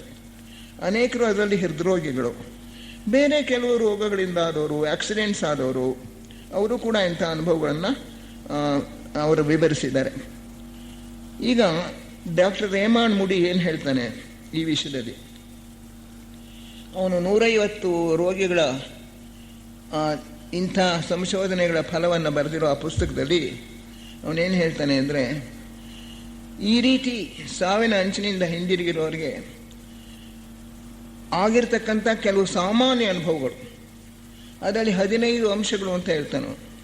ಈ 15 ಅಂಶಗಳು ಕೂಡ ಎಲ್ಲರಿಗೂ ಆಗಿರಲ್ಲ. ಕೆಲವರಿಗೆ 10-12 ಆಗಿರುತ್ತೆ, ಕೆಲವರಿಗೆ 7-8 ಆಗಿರುತ್ತೆ, ಮತ್ತು ಕೆಲವರಿಗೆ 15 ಆಗಿರುತ್ತೆ. ಏನಪ್ಪ ಅಂಶಗಳು ಅಂತ ಹೇಳಿದ್ರೆ, ಇನ್ನೇನು ಸತ್ತು ಹೋಗ್ತೀವಿ ಅನ್ನೋ ಒಂದು ಕ್ಷಣ ಬಂದಾಗ, when the physical body is reaching it's climax in suffering, ದೇಹಕ್ಕೆ ಆಗ್ತಾ ಇರ್ತಕ್ಕಂಥ ಹಿಂಸೆ ಅದು ಇನ್ನೇನು ಗರಿಷ್ಠ ಮಟ್ಟವನ್ನು ಮುಟ್ಟಿತೋ ಅಂತ ಅನ್ನೋ ಸಮಯದಲ್ಲಿ ಇದಕ್ಕಿದ್ದಂಗೆ ಅವರು ಒಂದು ಕಿವಿನಲ್ಲಿ ಒಂದು ಥರ ಬಜ್ಜಿಂಗ್ ನಾಯ್ಸ್ ಕೇಳುತ್ತಂತೆ, ಒಂದು ಶಬ್ದ. ಕೆಲವರು ಅವ್ರು ಗಂಟೆ ಹೊಡೀತು ಅಂತಾರೆ, ಮತ್ತು ಕೆಲವರು it was an uncomfortable noise, ಕೇಳೋದಕ್ಕೆ ಕರ್ಕಶವಾಗಿತ್ತು, ಚೆನ್ನಾಗಿರಲಿಲ್ಲ ಅಂತಾರೆ. ಕೆಲವರು ಬಜ್ಜಿಂಗ್ ನಾಯ್ಸ್, ಒಂದು ದುಂಬಿ ಶಬ್ದ ಮಾಡ್ದಂಗೆ ಕಿವಿನಲ್ಲಿ ಆಯಿತು ಅಂತಾರೆ. ಒಟ್ಟಿನಲ್ಲಿ ಒಂದು ಶಬ್ದ.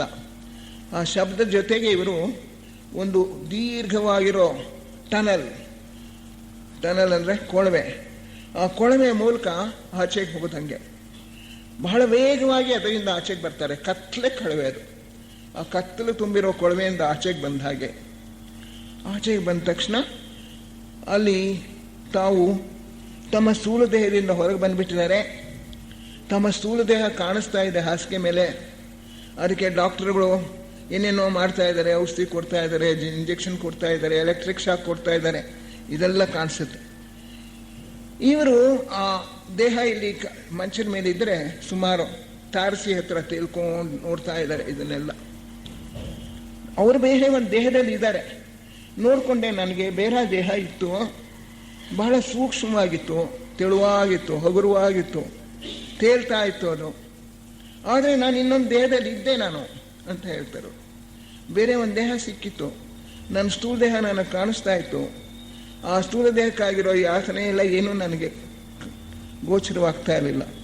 ನಾನಿರೋ ಶರೀರದಲ್ಲಿ ನಂಗೆ ಹಾಯಾಗಿತ್ತು, ತುಂಬ ಶಾಂತಿ, ಸಮಾಧಾನ, ಜಾಯ್, ಲವ್ ಆ್ಯಂಡ್ ಕಂಫರ್ಟ್, ಬಹಳ ಸುಂದರವಾಗಿದ್ದಂಥ ಅನುಭವಗಳು ನಮಗೆ.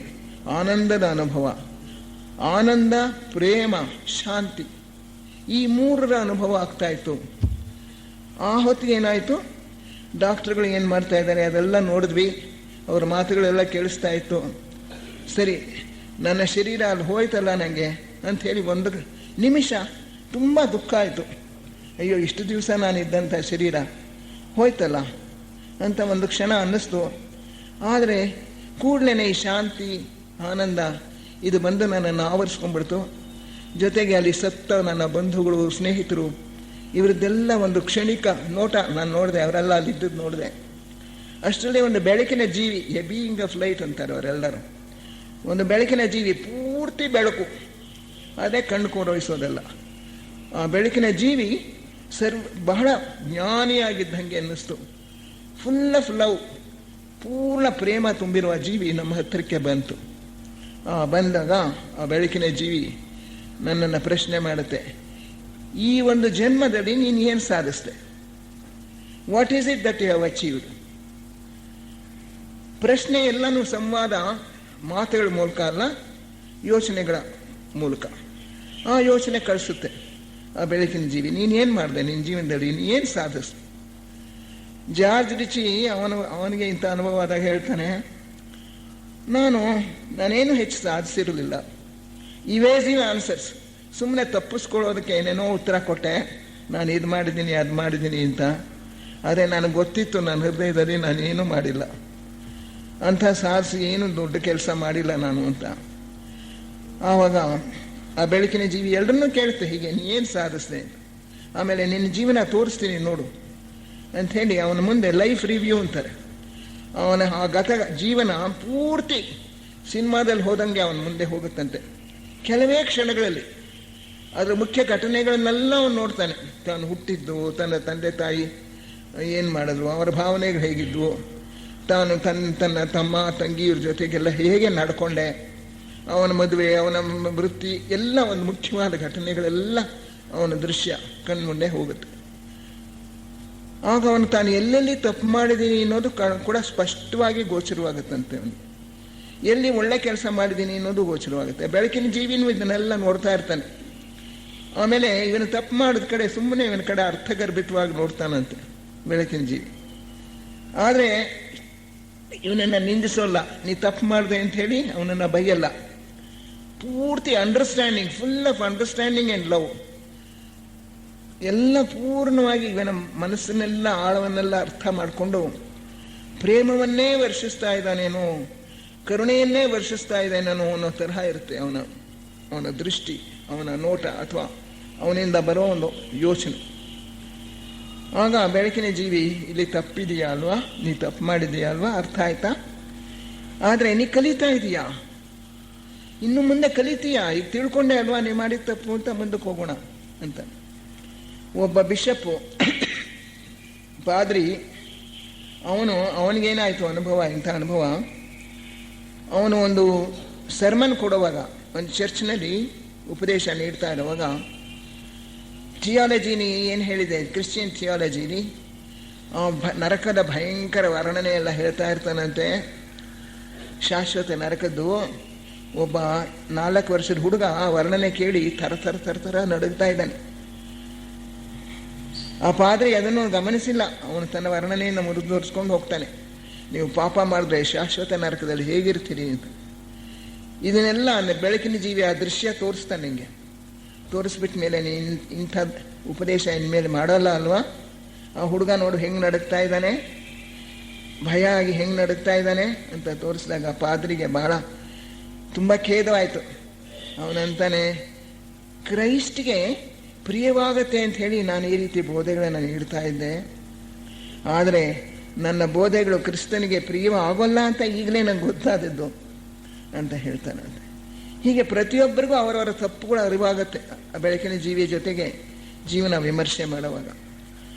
ಅದಾದಮೇಲೆ ಮುಂದೆ ಬೆಳಕಿನ ಜೀವಿ ಹೊರಟೋಗ್ಬಿಡುತ್ತೆ. ಇವರು ಮುಂದೆ ಹೋಗೋಕೆ ನೋಡ್ತಾರೆ ಕಾಮಲೋಕದಲ್ಲಿ. ಅಲ್ಲಿ ಹೋದಾಗ ಒಂದು ಬಾರ್ಡರ್ ಕಾಣಿಸುತ್ತಂತೆ, ಬೇರೆ ಈ ತರಹನೋ ನೀವೇನಾದ್ರು ಅಂದ್ಕೊಳ್ಳಿ, ಒಂದು ಸೀಮೆ, ಅದನ್ನು ದಾಟಿ ಆಚೆ ಹೋಗೋಕ್ಕಾಗಲ್ಲ. ಆಚೆಗೆ ಹೋದರೆ ಕಾಮಲೋಕ, ಈಚೆ ಇದ್ದರೆ ಭೂಲೋಕಕ್ಕೆ ವಾಪಸ್ ಬರೋದಕ್ಕೆ ಸಾಧ್ಯ ಇದೆ.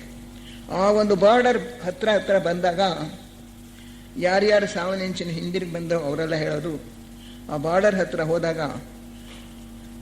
ಆ ಬೆಳಕಿನ ಜೀವಿ ನಿನ್ನ ಕರ್ತವ್ಯ ಇನ್ನೂ ಮುಗ್ದಿಲ್ಲ, ವಾಪಸ್ ಹೋಗು ಅಂತ ಕಳಿಸ್ತಾನೆ ಅಂತ ಕೆಲವರು ಹೇಳ್ತಾರೆ. ಮತ್ತು ಕೆಲವರು, ನಮ್ಮ ಬಂಧುಗಳು ಬಂದು ಹೇಳಿದ್ರು, ನಿನ್ನ ಕರ್ತವ್ಯ ಇನ್ನೂ ಇದೆ, ನಿನ್ನ ಹೆಂಡತಿ ಅವಳು ಪೂರ್ತಿ ಆಲ್ಕೋಹಾಲಿಕ್ಕು, ಅವಳಿಗೆ ಸಹಾಯ ಮಾಡೋಕ್ಕೋಸ್ಕರ ನೀನು ಹಿಂದಕ್ಕೆ ಹೋಗು, ಇಲ್ಲಾಂದರೆ ಅವಳಿಗೆ ಜೀವನ ದುರ್ಭರವಾಗತ್ತೆ ಅಂತ ಕಳಿಸ್ದಂಗಾಗತ್ತೆ. ಮತ್ತು ಒಬ್ಬ ತಾಯಿಗೆ, ನಿನಗೆ 2 ಮಕ್ಕಳಿದ್ದಾರೆ, ನಿನ್ನ ಕರ್ತವ್ಯ ಮುಗ್ದಿಲ್ಲ, ಪುಟ್ಟ ಮಕ್ಕಳು, ಅವರು ದೊಡ್ಡವರಾಗೋವರೆಗೂ ನೀವು ವಾಪಸ್ ಹೋಗು, ಆಮೇಲಿಂದ ಪುನಃ ಇಲ್ಲಿಗೆ ಬರುವಂತೆ ಅಂತ ಕಳಿಸ್ದಂಗಾಗತ್ತೆ. ಒಟ್ಟಿನಲ್ಲಿ ನೀ ಹಿಂದಕ್ಕೆ ಹೋಗು ಅಂತ ಆಜ್ಞೆ ಬರುತ್ತೆ. ಅಷ್ಟೊತ್ತಿಗಾಗಲೇ ಈ ಸತ್ತಿರೋರಿಗೆ ಆ ಹೊಸ ಲೋಕ ಹೊಂದ್ಕೊಂಡ್ಬಿಟ್ಟಿರುತ್ತೆ. ಅಲ್ಲಿಯ ಒಂದು ಆನಂದ, ಅಲ್ಲಿ ಒಂದು ಪ್ರೇಮದ ವಾತಾವರಣ, ಆಮೇಲೆ ಯಾವ ಒಂದು ಈ ದೇಹದ ಬಾಧೆಗಳಿಲ್ಲ, ನೋವಿಲ್ಲ, ಕಾಯಿಲೆ ಇಲ್ಲ, ಹೊಗರುವಾಗ ತೇಳ್ಕೊಂಡು ಹೋಗುವಂಥ ಸ್ಥಿತಿ, ಅಲ್ಲಿರ್ತಕ್ಕಂಥ ಸೌಂದರ್ಯ. ಕೆಲವರೆಲ್ಲ ಅಲ್ಲಿ ಬಹಳ ಸುಂದರವಾದ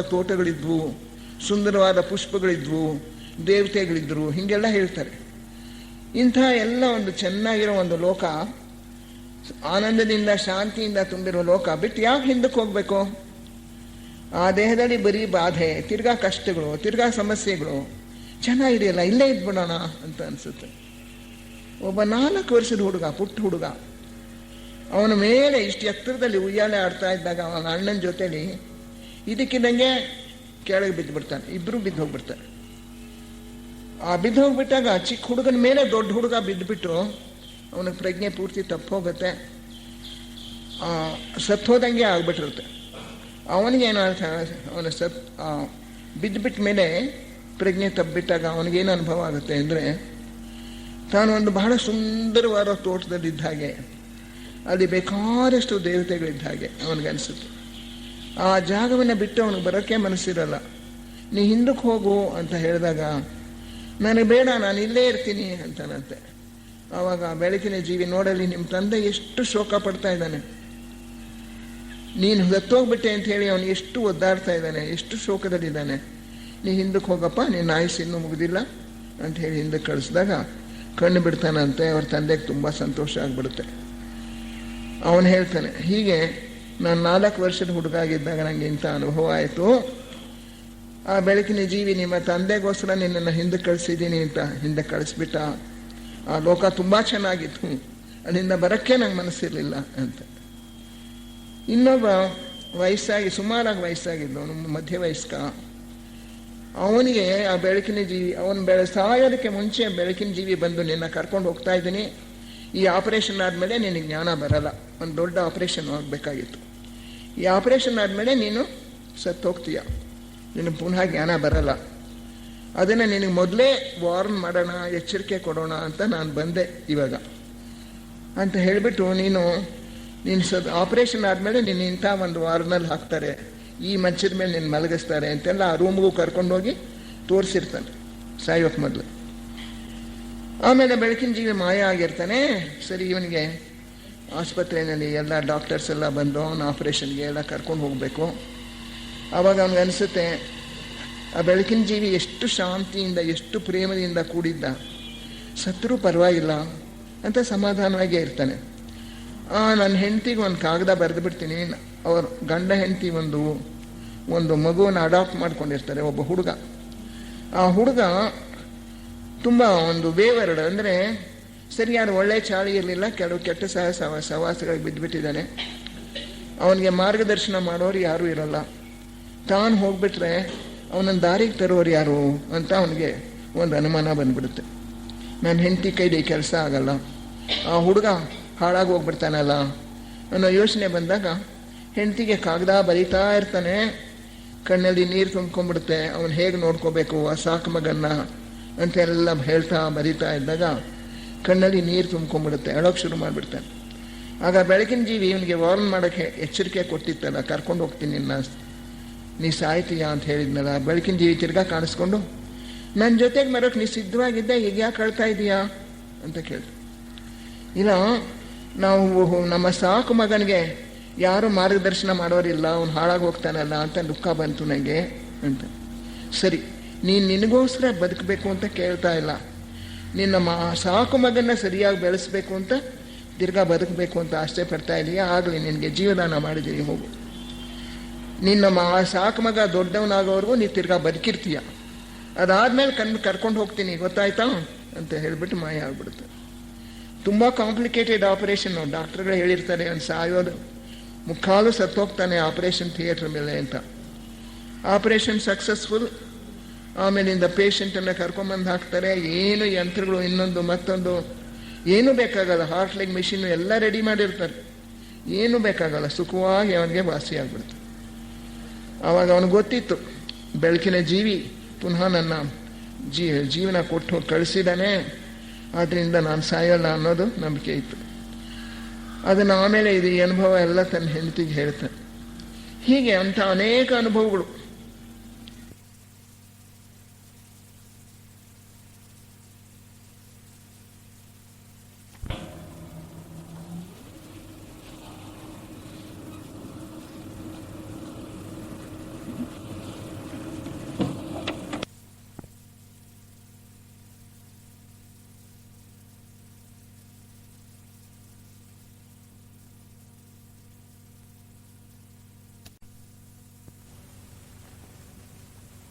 ಆದರೆ ನಮ್ಮೊಳಗೆ ನಮಗೆ ಖಚಿತತೆ ಬಂತು, ನಾವು ಸತ್ತ ಮೇಲೂ ಕೂಡ ನಾಶ ಆಗೋಲ್ಲ, ನಮ್ಮ ಆತ್ಮ ಇರುತ್ತೆ, ನಾವು ಬೇರೆ ಒಂದು ದೇಹದಲ್ಲಿ ಸೂಕ್ಷ್ಮ ಲೋಕದಲ್ಲಿ ಇರ್ತೀವಿ ಅಂತೇಳಿ. ಆ ದೇಹ ಹೇಗಿತ್ತು ಅನ್ನೋದನ್ನ ಕೆಲವರು ವರ್ಣಿಸಿದ್ದಾರೆ. ಕೆಲವರು ಹೇಳ್ತಾರೆ, ನಮ್ಮ ಆ ಸುರಂಗದಿಂದ ಹೋಗುವಾಗ ನಮ್ಮ ಪ್ರಾಣ ತಲೆಯಲ್ಲಿರೋ ಒಂದು ತೂತಿನಿಂದ ಆಚೆಗೆ ಬಂತು, ಅಲ್ಲಿಂದ ಬಂದು ಆಚೆಗೆ ಬಂತು ನಮ್ಮ ಸೂಕ್ಷ್ಮ ದೇಹ. ಆ ಸೂಕ್ಷ್ಮ ದೇಹ ತೇಳ್ಕೊಂಡು ಮೇಲಕ್ಕೆ ಹೋಯ್ತು, ತಲೆಯಲ್ಲಿರೋ ಒಂದು ರಂಧ್ರದ ಮೂಲಕ ಬಂತು ಅಂತ ಕೆಲವರು ಹೇಳಿದ್ದಾರೆ. ಒಬ್ರು ಹೇಳ್ತಾರೆ, ಕೆಲವರೆಲ್ಲ ಆ ದೇಹ ಹೇಗಿದೆ ಅಂದರೆ ಅಂಡಾಕಾರವಾಗಿದೆ, ಕೆಲವರು it is like A sphere ಅಂತಾರೆ, ಕೆಲವರು ಗೋಳಾಕಾರದಲ್ಲಿದೆ ಅಂತಾರೆ, ಕೆಲವರು ಒಂದೊಂದು ಕೋಳಿ ಮೊಟ್ಟೆ ಆಕಾರದಲ್ಲಿದೆ, ಬಹಳ ಹಗುರವಾಗಿದೆ, ಎಲ್ಲಂದ್ರೆ ಅಲ್ಲಿ ತೇಲ್ಕೊಂಡು ಹೋಗುತ್ತೆ, ಅದಕ್ಕೆ ಹಸು ಬಾಯಾರಿಕೆ ನೋವು ಯಾವುದೂ ಇಲ್ಲ. ಕೆಲವರು ಹೇಳ್ತಾರೆ ಅದಕ್ಕೆ ಕೆಲವು ಬಣ್ಣಗಳಿವೆ, ಬಣ್ಣಗಳಿಂದ ಕೂಡಿದೆ, ಕೆಲವು ಬಣ್ಣಗಳನ್ನು ಹೊಂದಿದೆ ಅದು ಅಂತ ಕೆಲವರು ಮಾತ್ರ ಹೇಳಿದ್ದಾರೆ. ಅನೇಕರು ಅಷ್ಟೇ ಹೇಳ್ತಾರೆ, ಒಂದು ಗೋಳಾಕಾರದಲ್ಲಿದೆ ಅಥವಾ ಒಂದು ಕೋಳಿ ಮೊಟ್ಟೆ ಆಕಾರದಲ್ಲಿದೆ. ಬಹಳ ವೇಗವಾಗಿ ತೇಲ್ಕೊಂಡು ಹೋಗುತ್ತೆ ಅದು, ಬಹಳ ವೇಗವಾಗಿ ನಾವು ಮೇಲಕ್ಕೆ ಹೋಗ್ಬೋದು, ಕೆಳಕ್ಕೆ ಬರ್ಬೋದು, ನಮ್ಮ ಇಚ್ಛೆಯಂತೆ ಅದನ್ನು ನಡ್ಕೊಡುತ್ತೆ, ನಾವು ಎಲ್ಲಿಗೆ ಹೋಗಬೇಕು ಅಂದರೆ ಅಲ್ಲಿಗೆ ಹೋಗ್ಬೋದು ಅದರಲ್ಲಿ ಅಂತ ಅವರೆಲ್ಲರೂ ಕೂಡ ಹೇಳಿದ್ದಾರೆ. ಈ ಎಲ್ಲ ಇದು ನಮ್ಮ ಥಿಯಾಸಫಿನಲ್ಲಿ ಬೋಧಿಸೋದಕ್ಕೆ ಸರಿಯಾಗಿ ತಾಳೆ ಹೊಂದುತ್ತೆ. ಕಾಮದೇಹ ಅಂಡಾಕಾರದಲ್ಲಿದೆ, ನಮ್ಮ ರಾಗಭಾವಗಳೆಲ್ಲೂ ಕೂಡ ಅದರಲ್ಲಿ ಬಣ್ಣಗಳ ಮೂಲಕ ವ್ಯಕ್ತವಾಗುತ್ತವೆ ಅಂತ ಹೇಳಿದ್ದಾರೆ. ಅದು ವೇಗವಾಗಿ ಚಲಿಸಬಲ್ಲದು. ಕಾಮದೇಹದಲ್ಲಿ there is no need for transport, ಯಾವ ಒಂದು ವಾಹನದ ಅಗತ್ಯ ಇಲ್ಲ, ಎಲ್ಲಿಗೆ ಬೇಕಾದ್ರೆ ಅಲ್ಲಿ ತೇಲ್ಕೊಂಡು ಹೋಗ್ಬೋದು. ಇದನ್ನೆಲ್ಲ ಲೆಡ್ಬಿಟರ್ ಅವರು ಬರೆದಿದ್ದಾರೆ. ಅಲ್ಲಿ ಹೇಳಿರೋದಕ್ಕೂ ಇವ್ರು ಹೇಳಿರೋದಕ್ಕೂ ತಾಳೆ ಹೊಂದುತ್ತೆ. ಆಮೇಲೆ ಅವ್ರು ಹೇಳ್ತಾರೆ, ಲೈಬ್ರರಿ ಇತ್ತು ಅಂತ, ಜಾರ್ಜ್ ಹಿರ್ಚಿ ಹೇಳ್ತಾನೆ, ಒಂದು ದೊಡ್ಡ ಲೈಬ್ರರಿ ಇತ್ತು ಅಂತ.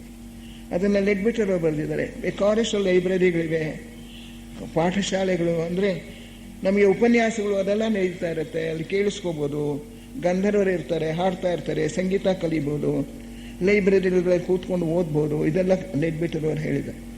ಇದರಲ್ಲಿ ಕೆಲವೆಲ್ಲ ಅಂಶಗಳು ಇವರ ಅನುಭವಗಳಲ್ಲೂ ಕೂಡ ನಮಗೆ ಕಂಡು ಬರುತ್ತೆ.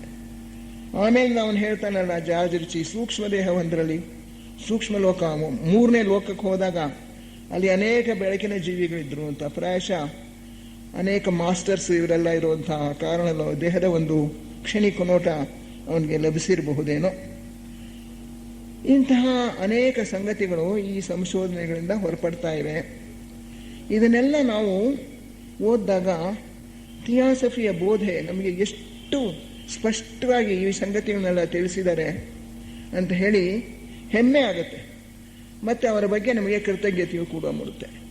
ಎಲ್ಲಕ್ಕಿಂತ ವಿಶೇಷವಾಗಿ ಇಂಥ ವಿಷಯಗಳನ್ನು ನಾವು ಮುಂಚೆ ಹೇಳಿದ್ರೆ ಜನರು ಅದರಲ್ಲಿ ಸ್ವಲ್ಪನೂ ನಂಬಿಕೆ ಇಟ್ಕೋತಾ ಇರಲಿಲ್ಲ. ನಮಗೆ ಪೂರ್ತಿ ನಂಬಿಕೆ ಇರೋಲ್ವೇನೋ. ನಾವು ಇದರ ವಿಷಯವಾಗಿ ನಾವು ಭಾಷಣ ಮಾಡ್ಬೋದು, ಲೇಖನ ಬರಿಬೋದು. ಒಬ್ಬ ಥಿಯಾಸಫಿಸ್ಟು ಸಾಯ್ತಾ ಇದ್ದ ಕಾಲದಲ್ಲಿ ಅವನಿಗೆ ಒಂಥರ ಅಪನಂಬಿಕೆ ಬಂದ್ಬಿಡುತ್ತೆ. ಸತ್ ಮೇಲೆ ಏನಾಗುತ್ತೋ, ನನ್ನ ಆತ್ಮಕ್ಕೆ ಏನಾಗುತ್ತೋ, ಒಂದು ಭಯ. ಜೆ ಕೃಷ್ಣಮೂರ್ತಿಯವರು ಅವರಿಗೆ ಸಿಗ್ತಾರೆ, ಜೆ ಕೃಷ್ಣಮೂರ್ತಿಯವ್ರಿಗೆ ಹೇಳಿ ಕಳಿಸ್ತಾನೆ. ಅವರು ಬರ್ತಾರೆ, ಅದೇನೋ ಅಮೆರಿಕಾದಲ್ಲಿ ಇರ್ಬೋದೇನೋ. ಜೆ ಕೃಷ್ಣಮೂರ್ತಿಯವರು ಇವನು ಸಾಯ್ತಾ ಇರೋ ಅವನ ಪಕ್ಕ ಕೂತ್ಕೋತಾರೆ, ಅವನ ಚೇರ್ನಲ್ಲಿ ಕೂತ್ಕೊಂಡು ಅವನ ಕೈಗಳನ್ನು ಭದ್ರವಾಗಿ ಹಿಡ್ಕೋತಾರೆ. ಅವನು ಹೇಳ್ತಾನಂತೆ, ನಾನು ಮರಣದ ಬಗ್ಗೆ ಬೇಕಾದಷ್ಟು ಉಪನ್ಯಾಸ ಕೊಟ್ಟಿದ್ದೀನಿ, ಲೇಖನಗಳೂ ಬರೆದಿದ್ದೀನಿ, ಆದರೆ ಈಗ ನಾನು ಸಾಯ್ತಾ ಇದ್ದೀನಲ್ಲ, ನನಗೆ ಭಯ ಆಗ್ತಾ ಇದೆ, ತುಂಬ ಭಯ ಆಗ್ತಾ ಇದೆ ಅಂತ ಹೇಳ್ತಾರೆ. ಅವರು ಎರಡು ಕೈಗಳನ್ನು ಅವನಿಗೆ ಹಿಡ್ಕೊಂಡು ಅವನಿಗೆ ಒಂಥರ ಧೈರ್ಯದ ಸ್ಪಂದಗಳನ್ನು ಕಳಿಸ್ತಾರೆ, ಮಾತಾಡಲ್ಲ. 10 ನಿಮಿಷ ಹಾಗೆಯೇ ಕೂತಿದ್ದು ಆಮೇಲೆ ಎದ್ದು ಹೋಗ್ಬಿಡ್ತಾರಂತ. ಇದು ಎಷ್ಟೇ ನಾವು ಓದಿದ್ರು ಕೂಡ, ಎಷ್ಟೇ ನಾವು ಭಾಷಣ ಕೊಟ್ಟಿದ್ರು ಕೂಡ ನಮ್ಮ ಆತ್ಮ ಆಮೇಲೂ ಮುಂದುವರಿಯುತ್ತೆ. ನಾವು ಬೇರೆ ಸೂಕ್ಷ್ಮ ಲೋಕಗಳಲ್ಲಿ ಇರ್ತೀವಿ, ಸೂಕ್ಷ್ಮ ದೇಹದಲ್ಲಿ ಜೀವಿಸ್ತೀವಿ ಅನ್ನೋದ್ರ ಬಗ್ಗೆ 100% ನಮಗೆ ನಂಬಿಕೆ ಇರೋದಿಲ್ಲ. ಯಾಕೆಂದ್ರೆ ಅದು ನಮ್ಮ ಸ್ವಂತ ಅನುಭವ ಅಲ್ಲ. ಯಾವ ರೀತಿ ಸ್ವಂತ ಅನುಭವ ಪಡೆದಿರ್ತಾರೋ ಇಂಥವ್ರು ಸಾವಿರಾರು ಜನ ಇದ್ದಾರೆ ಈಗ ಅಮೆರಿಕಾದಲ್ಲಿ. ಕೆಲವರು ಭಾಷಣದಲ್ಲಿ ನಾನು ಕೊಟ್ಟ ಮೇಲೆ ಕೇಳ್ತಾರೆ, ಯಾಕೆ ಇದೆಲ್ಲ ಬರೀ ಅಮೆರಿಕಾದಲ್ಲಿ ಆಗ್ತಾ ಇದೆ, ಬೇರೆ ದೇಶದಲ್ಲಿ ಯಾಕಿಲ್ಲ, ನಮ್ಮ ಭಾರತ ದೇಶದಲ್ಲಿ ಯಾಕಿಲ್ಲ ಅಂತ. ಎಲ್ಲ ದೇಶದಲ್ಲೂ ಇದೆ ಇಂಥ ಅನುಭವಗಳು. ಆದರೆ ಅದ್ರ ಬಗ್ಗೆ ಆಸಕ್ತಿ ವಹಿಸಿ ಸಂಶೋಧನೆ ಮಾಡಿರೋರು ಇಲ್ಲ. ಜರ್ಮನ್ ದೇಶದಲ್ಲಿ ಆಗಿರೋ ಇಂಥ ಒಂದು ಅನುಭವ. ಅದು ಇಂಟರ್ನೆಟ್ನಲ್ಲಿ ಗೂಗಲ್ ತೆಗೆದುಕೊಂಡು ನೀವು ನೋಡಿದ್ರೆ ನಿಯರ್ ಡೆತ್ ಎಕ್ಸ್ಪೀರಿಯನ್ಸ್ ಅಂತ, ಗೂಗಲ್ ಯಾರು ಬೇಕಾದ್ರೂ ನೋಡ್ಬೋದು. ಅದರೊಳಗೆ ನಿಯರ್ ಡೆತ್ ಎಕ್ಸ್ಪೀರಿಯನ್ಸಸ್ ಅನ್ನೋ ಇದನ್ನು ನೀವು ತೆಗೆದುಕೊಂಡು ನೋಡಿದ್ರೆ ಬೇರೆ ದೇಶಗಳಲ್ಲೂ ಆಗಿರೋದು ಅನುಭವಗಳು ಸಿಗುತ್ತೆ. ಅದರಲ್ಲಿ ಜರ್ಮನಿಯಲ್ಲಿ ಒಬ್ಬ ಹೇಳ್ತಾನೆ, ನನಗೆ ಇಂಥ ಒಂದು ಅನುಭವ ನನಗೆ ಆಯಿತು, ನಾನು ಬಹಳ ಸುಂದರವಾದಂಥ ಒಂದು ತೋಟದಲ್ಲಿದ್ದೆ, ಬೆಳಕಿನ ಜೀವಿಯನ್ನು ನೋಡಿದೆ ಅಂತೆಲ್ಲ ಅದರಲ್ಲಿ ಗೂಗಲ್ನಲ್ಲಿ ಬರೆದಿದೆ. ಈ 4 ವರ್ಷದ ಹುಡುಗನ ಅನುಭವನೂ ಕೂಡ ಅದರಲ್ಲೇ ಇದೆ. ಇದು ಬೇರೆ ದೇಶದ್ದು, ಅಮೆರಿಕಾದಲ್ಲ. ಅದೇ ರೀತಿ ಭಾರತ ದೇಶದಲ್ಲಿ ಯಾತಕ್ಕೆ ಇದು ಒಂದು ಏನಪ್ಪ ಅಂದರೆ, ಅಮೆರಿಕಾ ದೇಶದಲ್ಲಿ ಈ ರಿಸಸಿಟೇಷನ್, ಸತ್ತು ಹೋಗಿರುವಂಥ ಅಥವಾ ಸತ್ತಿದ್ದಾರೆ ಅಂತ ಹೇಳಿ ಡಿಕ್ಲೇರ್ ಮಾಡಿದ ಮೇಲೂ ಕೂಡ ಅಲ್ಲಿ ತಿರ್ಗಾ ಅವರನ್ನು ಪುನರ್ಜೀವನಗೊಳಿಸೋ ಪ್ರಯತ್ನ, ಅದಕ್ಕೆ ಬೇಕಾದಷ್ಟು ಸೌಕರ್ಯಗಳಿವೆ. ನಮ್ಮ ದೇಶದಲ್ಲಿ ಆಕ್ಸಿಡೆಂಟ್ ಆಯಿತು ಅಂದರೆ ಅವ್ರನ್ನ ಹಾಸ್ಪಿಟಲ್ಗೆ ಶಿಫ್ಟ್ ಮಾಡೋಕ್ಕೆ ಎಷ್ಟೋ ಗಂಟೆಗಳ ಕಾಲ ಕಳೆದೋಗಿದೆ. ಅಲ್ಲಿ ತಕ್ಷಣ ಶಿಫ್ಟ್ ಮಾಡ್ತಾರೆ, ತಕ್ಷಣವೇ ಪ್ರಯತ್ನ ಪಡ್ತಾರೆ. ಆದ್ದರಿಂದ ಅಂಥವ್ರು ಅನೇಕರು ಬದುಕ್ತಾರೆ ಪುನಃ. ಆ ಹಾರ್ಟ್ ಅಟ್ಯಾಕ್ ಆದವರು ಕೂಡ ತಕ್ಷಣ ಅವರಿಗೆ ಮೆಡಿಕಲ್ ಹೆಲ್ಪ್ ಸಿಕ್ಕಿದ್ರೆ ಅವರು ತಿರ್ಗಾ ಬದುಕ್ತಾರೆ. ಇಂಥ ಕೇಸಸ್ ಅಮೆರಿಕಾದಲ್ಲಿ ಬಹಳ ಜಾಸ್ತಿ. ಯಾಕೆಂದರೆ ಅಲ್ಲಿ ಎಲ್ಲ ತರಹ ಸೌಕರ್ಯಗಳಿವೆ. ತಕ್ಷಣ ಅಲ್ಲಿ ಆಕ್ಸಿಡೆಂಟ್ ಆದರೆ ಇಲ್ಲಿ ಕರ್ಕೊಂಡೋಗಿ ಎಲ್ಲಿ ಗೌರ್ಮೆಂಟ್ ಆಸ್ಪತ್ರೆಗೆ ಕರ್ಕೊಂಡೋಗಿ, ಸಂಜೀವ್ ಗಾಂಧಿ ಆಸ್ಪತ್ರೆಗೆ ಕರ್ಕೊಂಡೋಗಿ ನಾವು ನೋಡೋಲ್ಲ, ಎಲ್ಲ ನರ್ಸಿಂಗ್ ಹೋಮ್ಸ್ನವರು ರಿಜೆಕ್ಟ್ ಮಾಡಿಬಿಡ್ತಾರೆ. ಅಲ್ಲಿ ಹಾಗಲ್ಲ, ತಕ್ಷಣ ಅವರಿಗೆ ಮೆಡಿಕಲ್ ಹೆಲ್ಪ್ ಕೊಡ್ತಾರೆ. ಹೀಗೆ ಎಷ್ಟೋ ಜನ ಆಕ್ಸಿಡೆಂಟ್ಸ್ ಕೇಸಸ್ಸು ಇದೆ ಅದರಲ್ಲಿ, ರೇಮಾನ್ ಮೋಡಿ ಬರೆದಿರೋದು. ಅದರಿಂದ ಅಲ್ಲಿ ಮೆಡಿಕಲ್ ಹೆಲ್ಪ್ ತಕ್ಷಣ ಸಿಗುತ್ತೆ. ಅದರಿಂದ ಪುನಃ ಬದುಕೋರ ಸಂಖ್ಯೆ ಜಾಸ್ತಿ. ಒಂದು. ಎರಡನೇದೇನಪ್ಪ ಅಂದರೆ, ಅಲ್ಲಿ ಡಾಕ್ಟರ್ಸ್ ಈ ವಿಷಯದಲ್ಲಿ ಆಸಕ್ತಿ ವಹಿಸಿ ಇದರ ಬಗ್ಗೆ ಸಂಶೋಧನೆ ಮಾಡ್ತಾ ಇದ್ದಾರೆ. ಬೇರೆ ದೇಶಗಳಲ್ಲಿ ಅಂಥ ಆಸಕ್ತಿ ವಹಿಸಿ ಸಂಶೋಧನೆ ಮಾಡ್ತಾ ಇನ್ನೂ ನಡೀತಾ ಇಲ್ಲ. ಅಮೆರಿಕಾದಲ್ಲಿ ಅನೇಕ ಯೂನಿವರ್ಸಿಟೀಸ್ನಲ್ಲಿ ಮಾಡ್ತಾ ಇದ್ದಾರೆ. ಭಾರತ ದೇಶದಲ್ಲಿ ನಾನು ಸಂಶೋಧನೆ ಮಾಡುವಂಥ ಕೆಲವು ಡಾಕ್ಟರ್ಸನ್ನು ಇದ್ದರೆ ವಾಸಿ ಅಂತ ನನಗನ್ನಿಸ್ತು. ನನಗೆ ಪರಿಚಯ ಇರೋ ಡಾಕ್ಟರ್ಸ್ಗೆ ಹೇಳ್ತಾ ಇದ್ದೀನಿ, ನಾನೀಗ ಇದರ ಬಗ್ಗೆ ನೀವು ಸ್ವಲ್ಪ ಸಂಶೋಧನೆ ಮಾಡಿ, ನಮ್ಮ ದೇಶದಲ್ಲಿಯೂ ಕೂಡ ಇಂಥ ರೋಗಿಗಳು ಇದ್ದೇ ಇರ್ತಾರೆ, ಅವ್ರನ್ನ ಪತ್ತೆ ಮಾಡಿ ಅಂತ ಈಗ ಹೇಳ್ತಾ ಇದ್ದೀನಿ. ನೀವು ಕೂಡ, ನನ್ನ ಕಾಲ ಮುಗೀತಾ ಬಂತು, ನೀವು ನಿಮ್ಮ ಒಂದು ಪರಿಚಯದ ವೃತ್ತದಲ್ಲಿರೋ ಡಾಕ್ಟರ್ಸ್ಗೆ ಹೇಳಿ, ಅದರೊಳಗೂ ಕೂಡ ಕಾರ್ಡಿಯಾಲಜಿಸ್ಟ್ಗೆ ಹೇಳಿ, ಅವ್ರಿಗೆ ಹೇಳಿ ಇಂಥ ಅನುಭವಗಳು ಯಾರಾದರೂ ನಿಮಗೆ ಹೇಳಿದ್ರೆ ಅದನ್ನೆಲ್ಲ ದಾಖಲೆ ಮಾಡ್ಕೊಳ್ಳಿ, ಅದ್ರ ಬಗ್ಗೆ ಸಂಶೋಧನೆ ಮಾಡಿ ಅಂತ ಹೇಳಿ. ಒಬ್ಬರು ಮೊನ್ನೆ ದಿನ ಹೇಳಿದ್ರು ನನಗೆ, ಅವರಿಗೆ ಸುಮಾರು 50-60 ವರ್ಷ ಆಗಿದೆಯಂತೆ. ಈ ತುಂಬ ಕುಡಿದು ಲಿವರ್ ಹಾಳಾಗ್ಬೋಗಿತ್ತು, ಲಿವರ್ ಸಿರೋಸಿಸ್.